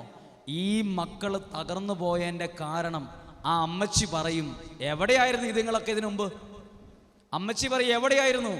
ഈ കുടുംബത്തിലെ അമ്മമാരുടെ പ്രാർത്ഥന കിട്ടേണ്ട അളവിൽ മക്കൾക്ക് കിട്ടാത്തതിൻ്റെ കുറവാണ് ഈ കുടുംബത്തിൽ ഇപ്പോൾ കണ്ടത്. ആരാന്നറിയാം? ഏറ്റവും ടോപ്പായിട്ട് പഠിച്ച് മിടുക്കനാണ്, പക്ഷെ ഒന്നുമില്ലാണ്ട് പൊളിഞ്ഞ് തകർന്നു പോയി. പറഞ്ഞേ ഹല്ലേലൂയാ. ഓരോ കുടുംബത്തിനും ഇതുപോലെ കുറേ കാര്യങ്ങൾ പറയാനുണ്ട്. മറ്റൊരു കാര്യം കൂടി പറയാം. ഒരു സ്ഥലത്ത് ഞങ്ങൾ താമസിച്ചുകൊണ്ടിരിക്കുന്ന സ്ഥലം മേപ്പാടി എന്ന് പറയുന്ന സ്ഥലമാണ്. അവിടുത്തെ പോലീസുകാരെല്ലാം കൂടെ വണ്ടി ഓടിച്ച് പോകുമ്പോൾ നമ്മുടെ ധ്യാനത്തുമായി ബന്ധപ്പെട്ട സ്ഥലമെല്ലാം കണ്ട് അവർ വണ്ടി നിർത്തിയിട്ട് ഞങ്ങളുടെ അടുത്തേക്ക് കയറി വന്നു. പോലീസുകാരും SI എല്ലാം കൂടെ അകത്ത് കയറി, ഞങ്ങളെ ആരും കാണാത്തതുകൊണ്ട് അകത്തൂടെ കയറി നടക്കുകയാണ്. ഞാൻ നോക്കിയപ്പോൾ കുറേ പോലീസുകാരകത്ത്. പെട്ടെന്ന് പോയി, ഞങ്ങൾ പേടിക്കൊന്നും വേണ്ട, ഞങ്ങൾ കാണാൻ വന്നതാന്ന് പറഞ്ഞു. അപ്പോൾ അവർക്കെല്ലാം ചായ എല്ലാം കൊടുത്തു കഴിഞ്ഞിട്ട് സംസാരിച്ചുകൊണ്ടിരിക്കുമ്പം ഇവർ പറയുകയാണ്, ഞങ്ങൾക്കിവിടെ ഒരാളെ സംശയമുണ്ട്, അച്ഛന്മാർക്ക് വല്ലതും അങ്ങനെ തോന്നിയായിരുന്നു എന്ന് ചോദിച്ചു. അപ്പോൾ ഞാൻ ചോദിച്ചു എവിടെ? അതായത് 10ാം ക്ലാസ് പഠിക്കുന്ന ഒരു ആൺകൊച്ചിനെയാണ്, ഒരു ക്രിസ്ത്യാനിയായ ഒരു കൊച്ചിനെ അവർക്ക് സംശയമുണ്ടെന്ന്. എന്താ സംശയം എന്ന് ചോദിച്ചാൽ, അവനൊരു അലമ്പ് കേസാണ്, ഫാദർ ശ്രദ്ധിക്കണം, അവന് കള്ളും കഞ്ചാവും ഉണ്ടെന്ന്. ഇവൻ്റെ അപ്പൻ കെട്ടുപണിക്ക് പോകുന്നവനാ, കെട്ടിടം പണിക്ക് പോകുന്ന ആളാണ്. അമ്മ വേറൊരു സ്ഥലത്ത് അടുക്കള ജോലിക്ക് പോകുന്ന ആളാണ്. ഇവൻ അതിലേ പോകുമ്പോൾ ഉണ്ടല്ലോ, അയൽവാസികൾ ഇവൻ വീട്ടിൽ നിന്ന് ഇറങ്ങുമ്പോഴേ വാതിൽ അടച്ചിടും. കാരണം അയൽവാസികൾ പറയാണ്, അവൻ്റെ മുഖം കണ്ടാൽ മുറ്റത്ത് തുപ്പാൻ തോന്നുന്നു. 10ാം ക്ലാസ്സിലെത്തിയിട്ടുള്ള ഒരു ആൺകൊച്ചിനെ കാണും, അവൻ പോകുമ്പം പെട്ടെന്ന് ഏത് മതം വാതിലങ്ങ് അടയ്ക്കും. ഇവൻ പോകുമ്പം ഇതിലെ നടന്നു പോകുമ്പം അപ്പം ഈ പോലീസുകാരൻ പറഞ്ഞതനുസരിച്ച് ഈ അപ്പനോട് ഞാൻ ഒരു ദിവസം കണ്ടപ്പോൾ പറഞ്ഞു, ഒന്നിങ്ങോട്ട് വരാമോ എന്ന് ചോദിച്ചു. വഴിയിൽ നിന്ന് മാറ്റി നിർത്തിയിട്ട് ഞാൻ അല്ലറ ചില്ലറ കുറച്ച് കാര്യങ്ങളൊക്കെ പറഞ്ഞിട്ട് സന്തോഷത്തോടെയല്ല ചില വിഷമത്തോടെ ഞാൻ പറഞ്ഞു, എന്നോട് ദേഷ്യപ്പെടരുത്, നിങ്ങളുടെ മകനെക്കുറിച്ച് എനിക്കൊരു കാര്യം പറയാനുണ്ട്, എന്നോട് ദേഷ്യപ്പെടുകയില്ല, സത്യമാണോ എന്ന് എനിക്കറിയില്ല എന്ന് പറഞ്ഞിട്ട് ഞാൻ പറഞ്ഞു, അവൻ ഇച്ചിരി ഉഴപ്പുണ്ടെന്ന് എനിക്ക് തോന്നുന്നു എന്ന് പറഞ്ഞപ്പം ആ ചേട്ടൻ 2-3 സ്റ്റെപ്പും കൂടെ വച്ചിട്ട് എന്നോട് പറയുക, ഞാനും എൻ്റെ ഭാര്യയും പ്രാർത്ഥിക്കുന്നത് അവൻ ചത്തുപോകാനാണ്, അതച്ഛൻ അറിയാവോ എന്ന് ചോദിച്ചു. ഇവനെ പിടിച്ചു കെട്ടി അണക്കരെ കൊണ്ടുപോയി കേട്ടോ. ഇപ്പം എന്നാ എനിക്ക് ഇവിടെ കാണുന്നില്ല, ഇപ്പോൾ എവിടെ എന്നാന്നറിയത്തില്ല, എവിടെയോ മാറ്റി നിർത്തിയിരിക്കുകയാണ്. അപ്പം പറയുവാണ്, അവൻ മരിച്ചു പോകണമെന്നുള്ള വാക്കല്ല ഉപയോഗിച്ചേ, അവൻ ചത്തു പോകണമെന്നാണ് ഞാനും അവളും പ്രാർത്ഥിക്കുന്നത്, അച്ഛൻ ഇതിവിടെ ആരോടും പറയരുത്, അവനെക്കൊണ്ട് മടുത്തു. അടുത്തതാണ്ട് അപ്പം പറഞ്ഞൊരു വാക്ക്, അച്ഛാ അവൻ്റെ പരീക്ഷയായിരുന്നു 2-3 ദിവസം മുമ്പ്. അവൻ അപ്പുറത്തെ ബസ് സ്റ്റോപ്പിൽ ഇരിക്കുക. ഞാൻ ബസ് 8 മണി ഇറങ്ങി ബസ് പണിയായുധങ്ങളുമായി ബസ്സിൽ ഇറങ്ങുമ്പം അവനും ഒരു കൂട്ടുകാരനും കൂടെ ഫോണും നോക്കി ബസ് സ്റ്റോപ്പിൽ ഇരിക്കുകയാണ്. അപ്പം ഞാൻ ബസ് അങ്ങ് പോയി കഴിഞ്ഞപ്പോൾ ഞാൻ അവനോട് ചോദിച്ചു, എടാ നിനക്ക് പരീക്ഷയില്ലേടാ ഇന്നെന്ന്. അവൻ ഇഷ്ടപ്പെടാത്തതുകൊണ്ട് ഇങ്ങോട്ട് വന്നിട്ട് എൻ്റെ ഈ ചങ്കിൻ്റെ ഈ ഭാഗത്തേക്ക് കൈവച്ചിട്ട് എന്നെ നാട്ടുകാർ നോക്കി നിൽക്കുമ്പോൾ ഒറ്റ തള്ളു തള്ളി വെച്ചു. ഞാൻ റോട്ടിലേക്ക് തെറിച്ചു പോയി. അവൻ അങ്ങോട്ടും പോയി. ഞാൻ തല താഴ്ത്തി ഇങ്ങോട്ട് പോകുന്നു, നാട്ടുകാരുടെ മുമ്പിൽ നോക്കുന്ന എങ്ങനെയാണെന്ന് വിചാരിച്ച്. അവൻ മരിച്ചു പോകാൻ പ്രാർത്ഥിക്കുകയാണ്. മരിച്ചു പോകാൻ പ്രാർത്ഥിക്കുന്ന ഒരു പാവപ്പെട്ട മനുഷ്യൻ മകനെ കൊണ്ട് മടുത്തിട്ട് ഈ കുടുംബത്തെയൊക്കെ പരിശോധിച്ച് കഴിയുമ്പോൾ അറിയാം, ഈ കുടുംബത്തിൽ പ്രാർത്ഥനയില്ല. മക്കൾ കൈവിട്ടു പോയതിൻ്റെ ഒരു കാരണമാണ് പ്രാർത്ഥനയുടെ വലിയ കുറവ്. ഒന്ന് പറഞ്ഞേ ഹല്ലേലൂയ. ആരുടെയെങ്കിലും മക്കൾ ഉഴപ്പിയോ വിഷമത്തിലോ ഉണ്ടെങ്കിൽ നിങ്ങൾ ഉപദേശിച്ച് അവരെ നന്നാക്കാമെന്നുള്ള ആഗ്രഹം വെറുതെയാണ്. പക്ഷേ അവർക്ക് വേണ്ടി കണ്ണുനീരൊഴുക്കി പ്രാർത്ഥിച്ചാൽ ദൈവം അവരെ നേരെ കൊണ്ടുവരുമെന്ന് എനിക്ക് നല്ല ഉറപ്പുണ്ട്. കാരണം വിശുദ്ധ ഗ്രന്ഥത്തിൽ അതുണ്ട്. മറ്റൊരു ഉദാഹരണം പറയാം. ഞങ്ങളുടെ കൂടെ ശുശ്രൂഷയൊക്കെ ചെയ്തുകൊണ്ടിരിക്കുന്ന ഒരു വ്യക്തിയായിരുന്നു ഒരാൾ. ഒരു ദിവസം ആ വീട്ടിൽ നിന്നൊരു ഫോൺ കോൾ വരികയാണ്. എനിക്ക് ഫോൺ കോൾ വരികയാണ് ഒരു 9 മണിക്ക് രാവിലെ. അച്ഛൻ കാറുമായി ഞങ്ങളുടെ വീട്ടിൽ വരണം, പക്ഷെ കാറ് വീട്ടിലേക്ക് കൊണ്ടുവരരുത്, ഒരു 500 മീറ്റർ അപ്പുറത്ത് ഒളിപ്പിച്ചു വച്ചിട്ടേ വരാവുള്ളൂ. ഞാൻ വിചാരിച്ചു ഇതെന്താ അങ്ങനെ, അച്ഛൻ്റെ കൂടെ ആരെയും കൂട്ടരുത്, പെട്ടെന്ന് വരണം. എന്തോ ഒരു അപാകതയുള്ള ഫോൺ വിളി, ബാക്കിയൊന്നും ഇവർ പറയുന്നില്ല. ഞാൻ അന്നേരം ഒരു ധൈര്യത്തിന് ഒരാളെയും കൂടെ കൂട്ടിക്കൊണ്ടാണ് പോയത്. ഒറ്റയ്ക്ക് പോകാനൊരു എന്തോ ഒരു പ്രശ്നമുണ്ടെന്ന് എനിക്ക് മനസ്സിലായി.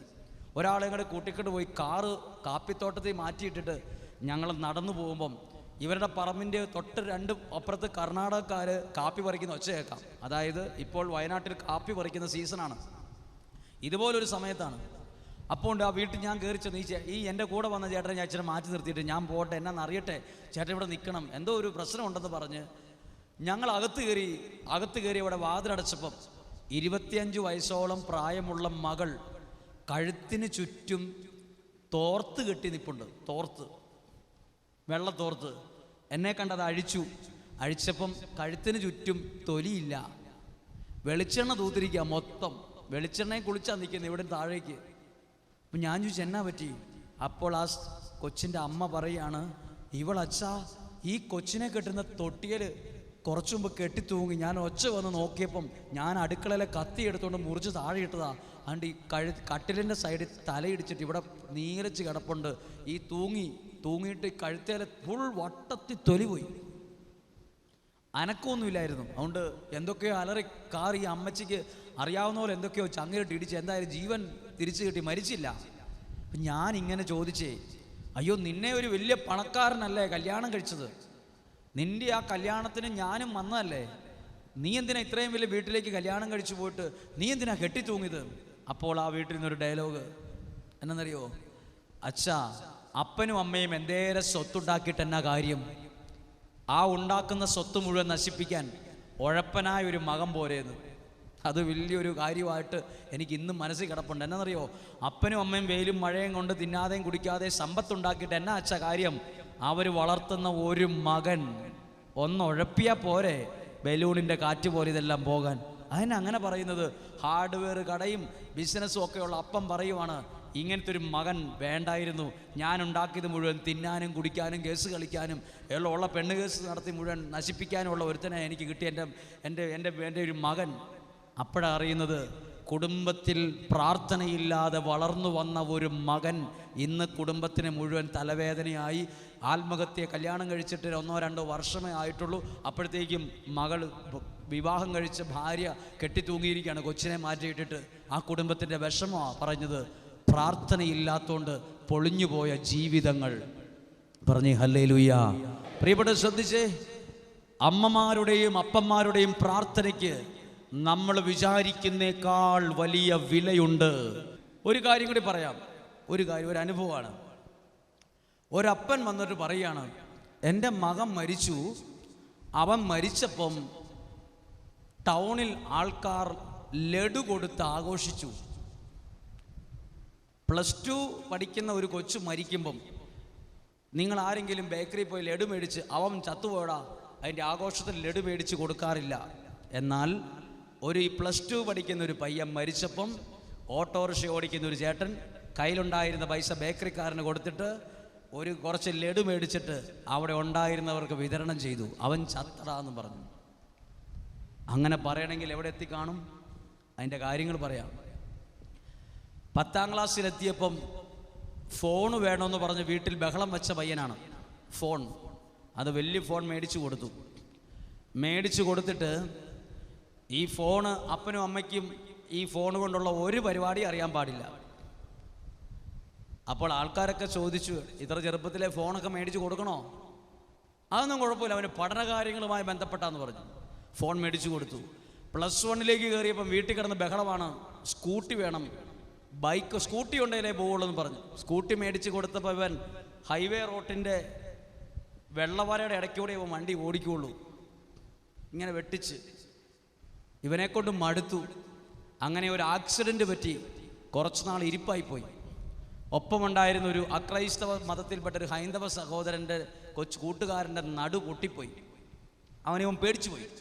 കുറച്ചു നാൾ കഴിഞ്ഞ് വീണ്ടും വണ്ടിയെടുത്ത് ഓടിച്ചു. ആക്സിഡൻറ്റ് പറ്റി മരിച്ചു.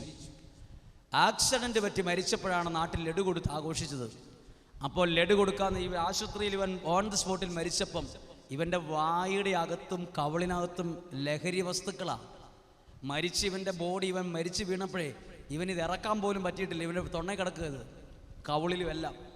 ഡോക്ടർ പറഞ്ഞ് ഇവൻ മുഴുവൻ ലഹരിയിലാണ് വണ്ടി ഓടിച്ച് തെളിവ്. മരിച്ചതിന് ശേഷം പള്ളിയിൽ കൊണ്ടുപോയി അടക്കുന്നതിന് മുമ്പ് വീട്ടിൽ പ്രാർത്ഥന നടത്തിക്കൊണ്ടിരിക്കുമ്പം പ്രാർത്ഥന കഴിഞ്ഞ് ഫോട്ടോ എടുക്ക ചടങ്ങും കഴിഞ്ഞ് ഇഷ്ടംപോലെ ആൾക്കാരാണ്. പെട്ടിയെടുക്കാൻ പേര് വന്നപ്പം 6 പിള്ളേർ വന്ന് പെട്ടിയെ കൈവച്ചു. 6 പിള്ളേർ. അപ്പോൾ സ്ഥലത്തെ അച്ഛനൊരു സംശയം തോന്നിയിട്ട് അവിടെ ഉണ്ടായിരുന്ന മൈക്കിലൂടെ ചോദിക്കുകയാണ്, ഈ പിള്ളേരാരൊക്കെയാണ്? എന്തോ ഒരു അപാകത തോന്നിയിട്ട് കുടുംബത്തിക്കാർക്കോ ബന്ധുക്കൾക്കോ ആർക്കും അറിയില്ല ഈ പിള്ളേർ എവിടുന്നാണ്. ഉടനെ അവരെ മാറ്റി നിർത്തിയിട്ട് അറിവും പക്വതയുള്ളവർ പെട്ടിയെ കൈവച്ചു. അപ്പം മുറ്റത്തിറങ്ങിയപ്പം മുറ്റത്ത് കിടന്ന് ബഹളം വെച്ചപ്പം ഉന്തും തള്ളും ബഹളവും. ആരാന്നറിയോ? ഇവൻ്റെ കൂടെ ബ്ലാക്ക് മാസിലെ ഇവൻ്റെ കൂട്ടുകാരാ വന്ന് പെട്ടിയെടുക്കാൻ വന്നിരിക്കുന്നത്. +2 എത്തിയപ്പോഴത്തേക്ക് അവന് ബ്ലാക്ക് മാസുകാരുമായിട്ടുള്ള ബന്ധം, അവൻ്റെ സ്കൂട്ടിയിൽ അതുമായി ബന്ധപ്പെട്ട ചില അടയാളങ്ങൾ, അവൻ്റെ കയ്യിലുള്ള ചില എഴുത്ത്. ഇവൻ +2 എത്തിയപ്പോഴത്തേക്കും മൊബൈൽ ഫോണും ബ്ലൂ ഫിലിമും സ്കൂട്ടിയും ഇവനെ കൊണ്ടോ എത്തിച്ചത് ബ്ലാക്ക് മാസുകാരുടെ അടുത്ത്. അവൻ മരിച്ചപ്പോൾ ബ്ലാക്ക് മാസുകാർ പെട്ടിയെടുക്കാൻ വന്നിരിക്കുകയാണ്. അച്ഛനിത് അറിഞ്ഞുകൊണ്ടൊന്നുമല്ല. അച്ഛൻ സാധാരണ ചോദിച്ചു, പിള്ളേരല്ലാത്ത ബാക്കി ഇച്ചിരി അറിവുള്ളവർ പെട്ടിയെടുക്കാൻ പറഞ്ഞു. അപ്പോഴാണ് ഇതെല്ലാവർക്കും സംശയം തോന്നി. മരിച്ച വീട്ടിൽ വെച്ച് ബ്ലാക്ക് മാസുകാർ. ശവസംസ്കാരം കഴിഞ്ഞു. ശവസംസ്കാരം കഴിഞ്ഞപ്പം നാളുകൾക്ക് ശേഷം സ്കൂളിൽ പഠിപ്പിക്കുന്ന മാഷ്, അധ്യാപകൻ ഈ അപ്പനെ കണ്ടിട്ട് അടുത്ത് വന്നിട്ട് മരിച്ചുപോയ ആ കൊച്ചിൻ്റെ അപ്പനാന്നറിഞ്ഞിട്ട് കയ്യേലിങ്ങനെ പിടിച്ചിട്ട് ഈ സാറ് അപ്പനോട് പറയുക, അവൻ മരിച്ചതിൽ എനിക്ക് വലിയ സന്തോഷമുണ്ട് കേട്ടോ എന്ന് പറഞ്ഞു. ഇയാളൊരൊറ്റ ദേഷ്യപ്പെട്ട് പറഞ്ഞു, മാഷെ ശവത്തെ കൂത്തി 2 ഡയലോഗ് പറഞ്ഞു. നിങ്ങളൊരു മാഷല്ലേ, നിങ്ങൾ അധ്യാപകരല്ലേ, വർത്താനം പറയരുതെന്ന് പറഞ്ഞു. അപ്പോൾ ഇയാൾ തണുത്തപ്പം ഈ മാഷ് പറയുവാണ്, അവൻ ജീവിച്ചിരുന്നായിരുന്നെങ്കിൽ അവൻ ഞങ്ങളുടെ സ്കൂള് മുഴുവൻ നശിപ്പിച്ചേനെ എന്ന് പറഞ്ഞു. സാറ് എന്താ? അപ്പോൾ അപ്പനോട് സാറ് പറയാണ്, എന്നെ ദേഷ്യപ്പെട്ട് എന്നെ അടി വേണേ അടിച്ചു, പക്ഷെ നിങ്ങളുടെ മകന് 10ാം ക്ലാസ്സിൽ ഫോൺ മേടിച്ച് കൊടുത്തപ്പം ഈ ഫോണിൽ സ്കൂളിൽ എന്നാ പരിപാടി നിങ്ങൾ അന്വേഷിച്ചിട്ടില്ല. സ്കൂളിലെ കുട്ടികളെ ബ്ലൂ ഫിലിം കാണിക്കലായിരുന്നു അവൻ്റെ തൊഴിൽ. സ്കൂളിലെ കുട്ടികൾക്ക് ഇത് അറിയാത്ത കുട്ടികളെ വരെ വീട്ടിൽ നിന്ന് പൈസ മോഷ്ടിച്ചുകൊണ്ട് കൊണ്ടുവന്നിട്ട് പറമ്പിൽ കൊണ്ടുപോയി കാട്ടിക്കൊണ്ടുപോയി ബ്ലൂ ഫിലിം ഇവൻ്റെ ഫോണിൽ കാണിച്ചിട്ട് പൈസ മേടിക്കുന്ന പതിവായിരുന്നു ഇവൻ്റെ. നിങ്ങൾ എവിടെ കിടക്കുമായിരുന്നു ചോദിച്ചു. അവൻ മരിച്ചതിൽ സ്കൂൾ രക്ഷപ്പെട്ടു. സഹോദരാന്ന് പറഞ്ഞു, സ്കൂൾ രക്ഷപ്പെട്ടു അവൻ മരിച്ചതിൻ്റെ. പിന്നീട് ഈ അപ്പൻ പറഞ്ഞത്, ഈ അപ്പൻ സാറിനോട് പറയുവാണ്, സാറേ നിങ്ങൾ പറഞ്ഞത് സത്യമാണെങ്കിൽ നിങ്ങളെക്കാൾ എൻ്റെ മകൻ മരിച്ചതിൽ സന്തോഷിക്കുന്നത് ഇപ്പം ഞാനാണ്. എൻ്റെ മകൻ മരിച്ചു പോയതിൽ, അല്ലെങ്കിൽ അവൻ 20-25 വയസ്സാകുമ്പോൾ ഏതെങ്കിലും ഒരു വീട്ടിലെ പാവപ്പെട്ട പെണ്ണിനെ കെട്ടിക്കൊണ്ട് വരും, എന്നിട്ട് അതിൻ്റെ കണ്ണീരും കൊണ്ട് ഞാൻ കാണേണ്ടി വന്നേനെ, അവൻ മരിച്ചതിൽ ഒരുപാട് സന്തോഷമുണ്ടെന്ന് പറഞ്ഞു. എന്നിട്ട് ഈ അപ്പം പറഞ്ഞത്, അച്ഛാ എനിക്ക് വേറെ 2 മക്കളും കൂടി ഉണ്ട്, അവനും മൂത്തോരുടെ വഴി പോകാതിരിക്കാൻ എനിക്ക് മനസ്സിലായി എനിക്ക് എവിടെയാണ് തെറ്റ് പറ്റിയെന്ന്. ഞാൻ ഈ ജോലിയും തിരക്കുമായിട്ടൊക്കെ നടക്കുക, പ്രാർത്ഥിക്കാനൊന്നും എനിക്ക് സമയമില്ലായിരുന്നു. എൻ്റെ പ്രാർത്ഥനയുടെ കുറവാണ്, എൻ്റെ വിവേകക്കുറവാണ് എൻ്റെ മക്കൾ കൈവിട്ടു പോകാനുള്ള കാരണം. എൻ്റെ മക്കൾ ഇനിയും കൈവിട്ടു പോകാതിരിക്കാൻ എനിക്ക് ഇച്ചിരി ഒന്ന് ശ്രദ്ധിക്കണമെന്ന് ആഗ്രഹമുണ്ട്. മാതാപിതാക്കളുടെ ശ്രദ്ധയോടെയുള്ള പ്രാർത്ഥനയാണ് മക്കളെ ഉയർത്തുന്നത്. പറഞ്ഞേ ഹല്ലേലൂയാ, ഒന്നുറക്കെ പറഞ്ഞേ ഹല്ലേലൂയാ. അറിയില്ലെങ്കിലും അറിയാമെങ്കിലും പറയാം, മക്കൾ പല സ്ഥലത്തും ഭയങ്കര തലവേദനയാണ്. ആ ഒരു മക്കളും പറഞ്ഞാലൊന്നും കേൾക്കുകയില്ല. ആ നല്ല കാലമൊക്കെ പോയി, നല്ല കാലം പോയി. മക്കൾക്ക് മുമ്പിൽ പേടിച്ചിരിക്കുന്ന മാതാപിതാക്കളെ ഞാൻ കണ്ടിട്ടുണ്ട്. മക്കളുടെ മുമ്പിൽ പേടിച്ചിരിക്കുന്ന പ്രിയപ്പെട്ടവരെ, ഞാനൊരു അപേക്ഷ പറയുകയാണ്. നിങ്ങൾ ഇപ്പോൾ പ്രാർത്ഥിക്കുന്നതിനേക്കാൾ ഒരു പടി കൂടെ അളവ് നിങ്ങളുടെ മക്കൾക്ക് വേണ്ടി പ്രാർത്ഥിക്കാൻ നിങ്ങൾ ആ ഒരു അളവ് കൂട്ടണം. എന്നാലേ കിട്ടേണ്ട അളവിൽ കിട്ടേണ്ട സമയത്ത് ദൈവാനുഗ്രഹം നിങ്ങളുടെ മക്കൾക്ക് ലഭിക്കുകയുള്ളൂ എന്ന് പറഞ്ഞ് ഹല്ലേലൂയാ, അവർക്ക് പറഞ്ഞ് ഹല്ലേലൂയാ. അപ്പോൾ നിങ്ങൾ ചിന്തിക്കും, പിന്നെ പ്രാർത്ഥിച്ചിട്ടാണോ എന്ന് ചോദിച്ചാൽ, ഈ ലോകത്തിൽ അനുഗ്രഹിക്കപ്പെട്ട ഏതെങ്കിലും ഒരു മകനോ മകളോ ഉണ്ടെങ്കിൽ അവരെഴുന്നേറ്റ് നിന്ന് പറയും, ഞങ്ങളുടെ അപ്പനമ്മമാരുടെ ശക്തമായ പ്രാർത്ഥന കൊണ്ടാണ് ഞങ്ങൾ അനുഗ്രഹിക്കപ്പെട്ടതെന്ന് പറയും. ഇവിടെ ഇരിക്കുന്ന കുറച്ച് മാതാപിതാക്കളെങ്കിലും പറയും. സഭയിൽ വിശുദ്ധ അഗസ്റ്റിൻ എന്ന് പറയുന്ന ഒരാളുണ്ട്. അഗസ്റ്റിൻ നിങ്ങൾക്കറിയായിരിക്കും, ഉഴപ്പനായിരുന്നു. കല്യാണം കഴിക്കുന്നതിന് മുമ്പ് നാട്ടിലൊരു കൊച്ചുണ്ടായ ആളാണ് അഗസ്റ്റിൻ. അഗസ്റ്റിൻ്റെ അമ്മയുടെ പേര് മോനിക്ക. ഒന്ന് ശ്രദ്ധിച്ച്, മോനിക്ക എന്ന സ്ത്രീ കല്യാണം കഴിച്ചത് കുടിയനായൊരു ഭർത്താവിനെ. അപ്പോൾ അമ്മ വിചാരിച്ചു ഒരു മക്കൾ ജനിക്കുമ്പോൾ ഇതൊക്കെ മാറുമെന്ന്. അങ്ങനെ ജനിച്ച കൊച്ചാണ് അഗസ്റ്റിൻ. അവനാണെങ്കിൽ അപ്പനേക്കാൾ വലിയ പിഴയായിട്ടാണ് കയറി വന്നത്. നാട്ടിൽ മുഴുവൻ ജീവിക്കാൻ പറ്റിയാത്ത അവസ്ഥ വന്നപ്പം ഈ അമ്മ കരഞ്ഞ് ദൈവസന്നിധിയിൽ പ്രാർത്ഥിച്ചിട്ട് ഉഴപ്പനായ മകൻ അഗസ്റ്റിൻ പിന്നീട് വിശുദ്ധനായ അഗസ്റ്റിനായി മാറി. ഇന്ന് അൾത്താരയിൽ വണങ്ങപ്പെടുന്ന അഗസ്റ്റിനായി മാറിയത് ആരുടെ ഉപദേശം കൊണ്ടല്ല, അമ്മയുടെ കണ്ണുനീരോടെയുള്ള പ്രാർത്ഥന കൊണ്ട്. ഒന്ന് പറഞ്ഞേ ഹല്ലേലൂയ. ഈ മകൾക്ക് വേണ്ടി ആര് പ്രാർത്ഥിച്ചു? ആര് പ്രാർത്ഥിച്ചു? അമ്മ. ഇവിടെ ഇരിക്കുന്ന ഓരോ അമ്മമാരും പ്രാർത്ഥിക്കണം. പ്രാർത്ഥനയിലാണ് ഈ അനുഗ്രഹം തലമുറയിൽ വരുവുള്ളൂ. ഒരു പേജും കൂടെ മറിച്ച് നോക്കിക്കേ. അടുത്തത് ഒരു അപ്പൻ്റെ പ്രാർത്ഥനയാണ്. വിശുദ്ധ മത്തായിയുടെ സുവിശേഷത്തിൽ 17-ാം അധ്യായം 14-ാമത്തെ വാക്യം അമ്മയുടെ പ്രാർത്ഥനയല്ല, അപ്പൻ്റെ പ്രാർത്ഥനയാണ്. കിട്ടിയോ? അവൻ ജനക്കൂട്ടത്തിൻ്റെ അടുത്തേക്ക് വന്നപ്പോൾ ഒരാൾ കടന്നു വന്ന് അവൻ്റെ സന്നിധിയിൽ പ്രണമിച്ചുകൊണ്ട് പറഞ്ഞു, കർത്താവേ, എൻ്റെ പുത്രനിൽ കനിയണമേ. ശ്രദ്ധിച്ചേ, ഇതൊരു അപ്പനാ. എന്തായാലും ഈ 17-ാം അധ്യായത്തിൽ കാണുന്നത് ഒരപ്പനാണ്. പല അപ്പച്ചന്മാരും പറയില്ലേ, നിങ്ങളൊക്കെ അങ്ങ് പ്രാർത്ഥിച്ചാൽ മതി, എനിക്ക് ഇച്ചിരി തിരക്കൊക്കെയുണ്ട്. പ്രിയപ്പെട്ട മാതാപിതാക്കളെ, അമ്മമാരുടെ പ്രാർത്ഥന മാത്രം പോരാ, അപ്പച്ചന്മാരുടെ പ്രാർത്ഥനയ്ക്കും വിലയുണ്ട്. ഒരു വീട്ടിൽ അപ്പം പ്രാർത്ഥിക്കുന്നതല്ലെങ്കിൽ അതിൻ്റെ കുറവ് ആ വീട്ടിൽ പ്രകടമാണ്. ആ വീട്ടിൽ പ്രകടമാണ്. ഒരു കാര്യം ഇത് വായിച്ചിട്ട് ഞാൻ പറയാം, അപ്പന്മാരുടെ പ്രാർത്ഥനയുടെ വില എന്നാണെന്ന്. ഇവിടെ എന്തായാലും ഒരു മകനെ വേണ്ടി ആര് ദൈവസന്നിധിയിൽ വന്നു? തൻ്റെ മകന് വേണ്ടി ആര് വന്നു? അമ്മ വന്നു എന്നല്ല, അപ്പൻ. ഈ അപ്പം വന്നത് എങ്ങനെയാണെന്നറിയോ? മകനെ വീട്ടിൽ കിടത്തിയിട്ടല്ല കൊണ്ടുവന്നേ, മകനെയും കൂട്ടിക്കൊണ്ടുവന്നു. അതെഴുതിയിട്ടുണ്ട് 15-ാമത്തെ വാക്യം. കർത്താവേ, എൻ്റെ പുത്രനിൽ കനിയണമേ. അവൻ അപസ്മാരം പിടിപെട്ട് വല്ലാതെ ശ്രദ്ധിച്ചേ, ഈ മകന്റെ പ്രത്യേകത അപസ്മാര രോഗമുള്ള ഒരു മകൻ എന്ന് മാത്രമല്ല. ശ്രദ്ധിച്ചു, ഇതിനകത്ത് പ്രത്യേകത. ഇവർ രോഗം വരുമ്പോൾ തീക്കകത്തും വെള്ളത്തിനകത്തും പോകും. തീരും വെള്ളത്തിൻ്റെ പ്രത്യേകത എന്നതാ? പിശാച് വന്നിരിക്കും, ജീവിതത്തെ തകർക്കും. അപ്പോൾ അപ്പം പറയുവാണ്, ഇവന് അപസ്മാരം വരുമ്പോൾ തീക്കകത്തും വെള്ളത്തിനകത്ത് ഇവനെ ഉന്തിയിടും. ഞാൻ അവരെ വളരെ ശ്രദ്ധിച്ചാ വളർത്തുന്നേ. നിന്റെ ശിഷ്യന്മാരുടെ അടുത്ത് കൊണ്ടുവരാൻ പറ്റിയില്ല, ഇതാ ഈശോയുടെ അടുത്ത് കൊണ്ടുവരുന്നു. ഇനി അടുത്ത പദം എഴുതിയിട്ടുണ്ട്, 18-ാമത്തെ വാക്യം. 17-ാമത്തെ വാക്യത്തിൻ്റെ അവസാനം എഴുതിയിട്ടുണ്ട്, അവനെ ഇവിടെ എൻ്റെ അടുക്കൽ കൊണ്ടുവരിക. 18-ാമത്തെ വാക്യം ഞാൻ വായിക്കുകയാണ്. യേശു അവനെ ശാസിച്ചു, പിശാച് അവനെ വിട്ടുപോയി, തൽക്ഷണം ബാലൻ സുഖം പ്രാപിച്ചു. ആരുടെ പ്രാർത്ഥന കൊണ്ട്? അപ്പൻ്റെ പ്രാർത്ഥന കൊണ്ട്. പറഞ്ഞേ ഹല്ലേലൂയ. ഒന്നുറക്കെ പറഞ്ഞേ ഹല്ലേലൂയ. എല്ലാ അപ്പച്ചന്മാരും അമ്മച്ചിമാരും ശ്രദ്ധിച്ചേ, ഇവിടെ ആദ്യം കണ്ടത് ഒരു അമ്മയുടെ പ്രാർത്ഥന കുടുംബത്തിൽ അനുഗ്രഹമായത് എങ്ങനെയെന്ന്. ഇവിടെ കാണുന്നത് സമയക്കുറവുള്ള വേഗത്തിൽ പറഞ്ഞേ, ഒരപ്പൻ്റെ പ്രാർത്ഥന കുടുംബത്തിൽ മക്കൾക്ക് അനുഗ്രഹമായത്. അപ്പന്മാർ പ്രാർത്ഥിക്കണം, അപ്പച്ചന്മാർ പ്രാർത്ഥിക്കണം. ഒരു കുടുംബത്തിൽ 7-ാം ക്ലാസ്സിൽ പഠിക്കുന്ന മകളെ കാണാനില്ല. 7-ാം ക്ലാസ്സിൽ പഠിക്കുന്ന മകളെ കാണാനില്ലാത്തതുകൊണ്ട് അപ്പൻ അന്വേഷിച്ച് ചെല്ലുമ്പോൾ ആരോ പറഞ്ഞു, ഒരാളുടെ കൂടെ ബൈക്കിന് പോകുന്ന കണ്ടായിരുന്നല്ലോ എന്ന് പറഞ്ഞു. ഉടനെ തപ്പിപ്പിടിച്ച് ചെല്ലുമ്പോൾ 7-ാം ക്ലാസ്സിൽ പഠിക്കുന്ന മകളും സ്കൂളിൽ പോലും വലിയ പോയിട്ടില്ലാത്ത കഞ്ചാവ് വയസ്സിലെ പ്രതിയുമായ ഒരു അക്രൈസ്തവ സഹോദരൻ്റെ കൂടെ അമ്പലത്തിൻ്റെ ചോട്ടിരിക്കുന്നു. ഉടനെ അവളെ കയ്യെ പിടിച്ചുകൊണ്ട് ചെയ്യുന്ന അപ്പം പോയ വണ്ടിക്കകത്ത് കൂട്ടി നേരെ പള്ളിയിലേക്കാണ് കൊണ്ടുവന്നത്. പള്ളിയിൽ ചെന്ന് അച്ഛനോട് പറഞ്ഞു. അച്ഛനോട് പറഞ്ഞപ്പോൾ അച്ഛന് ഒരു ഉപദേശം ചേർക്കാൻ നേരത്തെ ഈ അപ്പൻ ഒറ്റ അടി അടിച്ചു മകൾക്കിട്ട്. ആ മകൾ അവിടെ വീണുപോയി.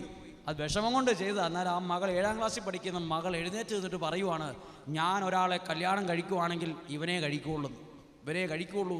7-ാം ക്ലാസ്സിൽ എത്തിയിട്ടേ ഉള്ളൂ. 7-ാം ക്ലാസ്സിൽ പഠിക്കുന്ന മകൾ ഒരുത്തൻ്റെ കൂടെ പോയി എന്നറിഞ്ഞിട്ട് വലിയ വീടൊക്കെ വെച്ച് വലിയ വലിയ ആൾക്കാരാ.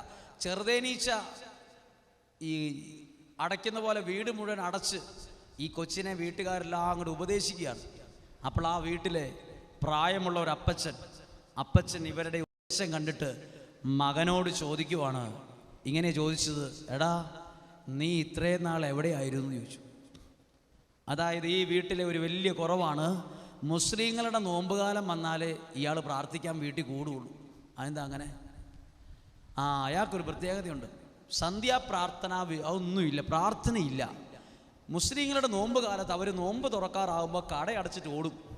അവിടെയൊന്നും ആരും ഇല്ലാത്തതുകൊണ്ട് ഇവൻ എവിടെ ഇരിക്കാൻ പറ്റാത്തതുകൊണ്ട് വീട്ടിൽ വരാം. മുസ്ലിങ്ങളുടെ നോമ്പുകാലം വേണം മകൻ വീട്ടിൽ പ്രാർത്ഥിക്കാൻ വേണമെങ്കിൽ. അപ്പൻ ചോദിച്ചു, നീ എവിടെയായിരുന്നു ഇത്രയും നാൾ? അപ്പൻ പറഞ്ഞൊരു ഡയലോഗ് ഇതാണ്, എടാ തള്ളവരിൽ അണിവരിൽ നന്നാകണമെങ്കിൽ ആരാദ്യം നന്നാകണം? തള്ളവിരൽ നന്നാകണം. ഈ വിരൽ ആദ്യം നന്നായാലേ ഈ വിരൽ നന്നാവൂ. ഈ വിരൽ നന്നാകാതെ ഈ വിരലിനെ ഉപദേശിക്കാൻ പോയാൽ ഈ വിരൽ ഈ തള്ളവിരലിനോട് പറയും പോടാവൂ എന്ന് പറയും. ഇതാണ് നമ്മുടെ വീട്ടിൽ നടക്കുന്നത്. തള്ളവിരൽ ഒടുക്കത്തെ ഉപദേശമാണ് അടിവിരലിനോട്, നീ പോയി പണി നോക്കടാവൂ എന്ന് പറയും. മനസ്സിൽ ഞാനിതൊക്കെ ഒരുപാട് കണ്ടിട്ടുള്ളതെന്ന് പറയും. അണിവിരൽ അംഗീകരിക്കില്ല ഇത്. എന്നാൽ തള്ളവിരൽ നല്ല രീതിയിലാണേ ഉണ്ടല്ലോ, പറയേണ്ടത് പോലെ അംഗീകരിച്ചോളൂ ഈ അണിവിരൽ. അപ്പൻ ചോദിച്ചു, നീ എവിടെയായിരുന്നാ ഇത്രയും നാള്? നീ ഇവിടെ പ്രാർത്ഥിക്കാൻ വരുമ്പോൾ ആ ശോഭയിൽ കാലേ കയറ്റി വെച്ച് അവിടെ ഇരുന്നിട്ട് ഈ ഫോണും നോക്കിയിരുന്ന് സന്ധ്യാപ്രാർത്ഥനയിൽ കൂടുന്നത് ഞാൻ ശ്രദ്ധിച്ചിട്ടുണ്ട്. നീ ഇപ്പം കൊച്ചു ഒരുത്തനൂടെ പോയപ്പോൾ ഈ വിരളി പിടിക്കേണ്ട കാര്യമൊന്നുമില്ല. നീ ആദ്യം നന്നായിട്ട് പ്രാർത്ഥിക്കടാന്ന് പറഞ്ഞു. ആദ്യം നീ നന്നാകണം, ആദ്യം തള്ളവിരൽ നന്നാകുക, എന്നിട്ടല്ലേ അണിവിരൽ നന്നാക്കാൻ പോകുന്നത്. ഇത് ഒരു ജീവിതത്തിൻ്റെ ഒരു പാഠമാണ് എന്ന് പറഞ്ഞ് ഹല്ലേലൂയ. ഒരു വീട്ടിലെ അപ്പനും അമ്മയും പ്രാർത്ഥിക്കുന്നവരാണെങ്കിൽ അനുഗ്രഹമുള്ള കുഞ്ഞുങ്ങൾ നിങ്ങളുടെ കുടുംബത്തിൽ വളരും, ദൈവം വളർത്തും. ബൈബിളിൽ എഴുതിയിട്ടുണ്ട്, അതും കൂടെ പറഞ്ഞിട്ട് നിർത്താം. വിശുദ്ധ ലൂക്കായുടെ സുവിശേഷത്തിൻ്റെ ആദ്യം അധ്യായത്തിൽ അനുഗ്രഹമുള്ള ഒരു കുഞ്ഞിനെ ദൈവം കൊടുത്തത് എഴുതിയിട്ടുണ്ട്. വിശുദ്ധ ലൂക്കായുടെ സുവിശേഷത്തിൽ 1-ാം അധ്യായത്തിൽ 5 മുതലുള്ള വാക്യങ്ങൾ അവിടെ 2 പേരെക്കുറിച്ച് എഴുതിയിരിക്കുന്നത്. പുരോഹിതനായ സക്കറിയായും പുരോഹിതന്റെ ഭാര്യയായ എലിസബത്തും. എന്ന് പറഞ്ഞേ ഹല്ലേലൂയ. ഒരപ്പനും അമ്മയെക്കുറിച്ച് വേഗത്തിൽ പറയാം. സക്കറിയായും എലിസബത്തും. ആരാ ആ സ്ഥാനത്ത് ഇരിക്കേണ്ടവർ? നമ്മൾ ഓരോരുത്തരുമാണ്. പക്ഷേ ഇവർ ദൈവ ശുശ്രൂഷകരും പ്രാർത്ഥനക്കാരുമാണ്. പക്ഷെ മക്കളില്ല. അങ്ങനെ ഇരിക്കുമ്പോൾ പലരും കളിയാക്കി കാണും. നിങ്ങൾ പ്രാർത്ഥനയും ദൈവാരാധന എന്നൊക്കെ പറഞ്ഞ് ഓട്ടമാണല്ലോ, എന്തിയെ മക്കൾ പോലും ഇല്ലല്ലോ എന്ന് കളിയാക്കി കാണും. പക്ഷെ ബൈബിൾ എഴുതിയിട്ടുണ്ട്, ആരു കളിയാക്കിയപ്പോഴും സക്കറിയായും എലിസബത്തും ദൈവ ശുശ്രൂഷയിൽ നിന്ന് ഒരിക്കലും പുറകോട്ട് പോയില്ല. ഈ ഇരിക്കുന്ന നിങ്ങളെ പലരും കളിയാക്കും, പക്ഷെ നിങ്ങൾ ദൈവ ശുശ്രൂഷയിൽ നിന്ന് പ്രാർത്ഥനയിൽ നിന്ന് പുറകോട്ട് പോകരുത്. പറഞ്ഞേ ഹല്ലേലൂയ. ഉറക്കെ പറഞ്ഞേ ഹല്ലേലൂയ. പുറകോട്ട് പോകരുത്. അങ്ങനെ ഇരിക്കുമ്പോഴാണ് സക്കറിയായ്ക്ക് ധൂപാർപ്പണത്തിന് കുറി വീഴുമ്പം സക്കറിയ എന്ന പുരോഹിതൻ, സക്കറിയ എന്ന വിവാഹം കഴിച്ച കുടുംബജീവിതക്കാരൻ അകത്തിരിക്കുമ്പം ദൈവത്തിൻ്റെ സ്വരം ഉണ്ടാവുകയാണ്, നിനക്കൊരു പുത്രൻ ജനിക്കും, അവന് യോഹന്നാൻ എന്ന് പേരിടണം. ഒരു കാര്യം കേട്ടെ, 2 പേരുടെ പേരെ മനുഷ്യൻ ഇടാത്ത പേരുകളുള്ളൂ. ആരുടെയൊക്കെയാ? യോഹന്നാൻ എന്ന പേരും യേശു എന്ന പേരും മനുഷ്യരാരും ഇട്ട പേരല്ല. ബാക്കി എല്ലാവരുടെ പേരുകളും മനുഷ്യരിട്ട പേരാണ്. യോഹന്നാൻ്റെ പേര്, യോഹന്നാൻ ജനിക്കുമെന്ന് പറയുമ്പം യോഹന്നാൻ ജനിച്ചോ ഇല്ലയോ? സക്കറിയായുടെ ഭാര്യയുടെ എലിസബത്തിൻ്റെ ഉദരത്തിൽ ഒരു ചെറുതായിട്ട് പോലും യോഹന്നാൻ ജനിച്ചിട്ടില്ല. ഒരു കാര്യം ഒന്ന് ശ്രദ്ധയോടെ കേട്ടെ, ജനിക്കുന്നതിന് മുമ്പ് യോഹന്നാൻ്റെ സ്വഭാവം പ്രവചിച്ചു. ആര്?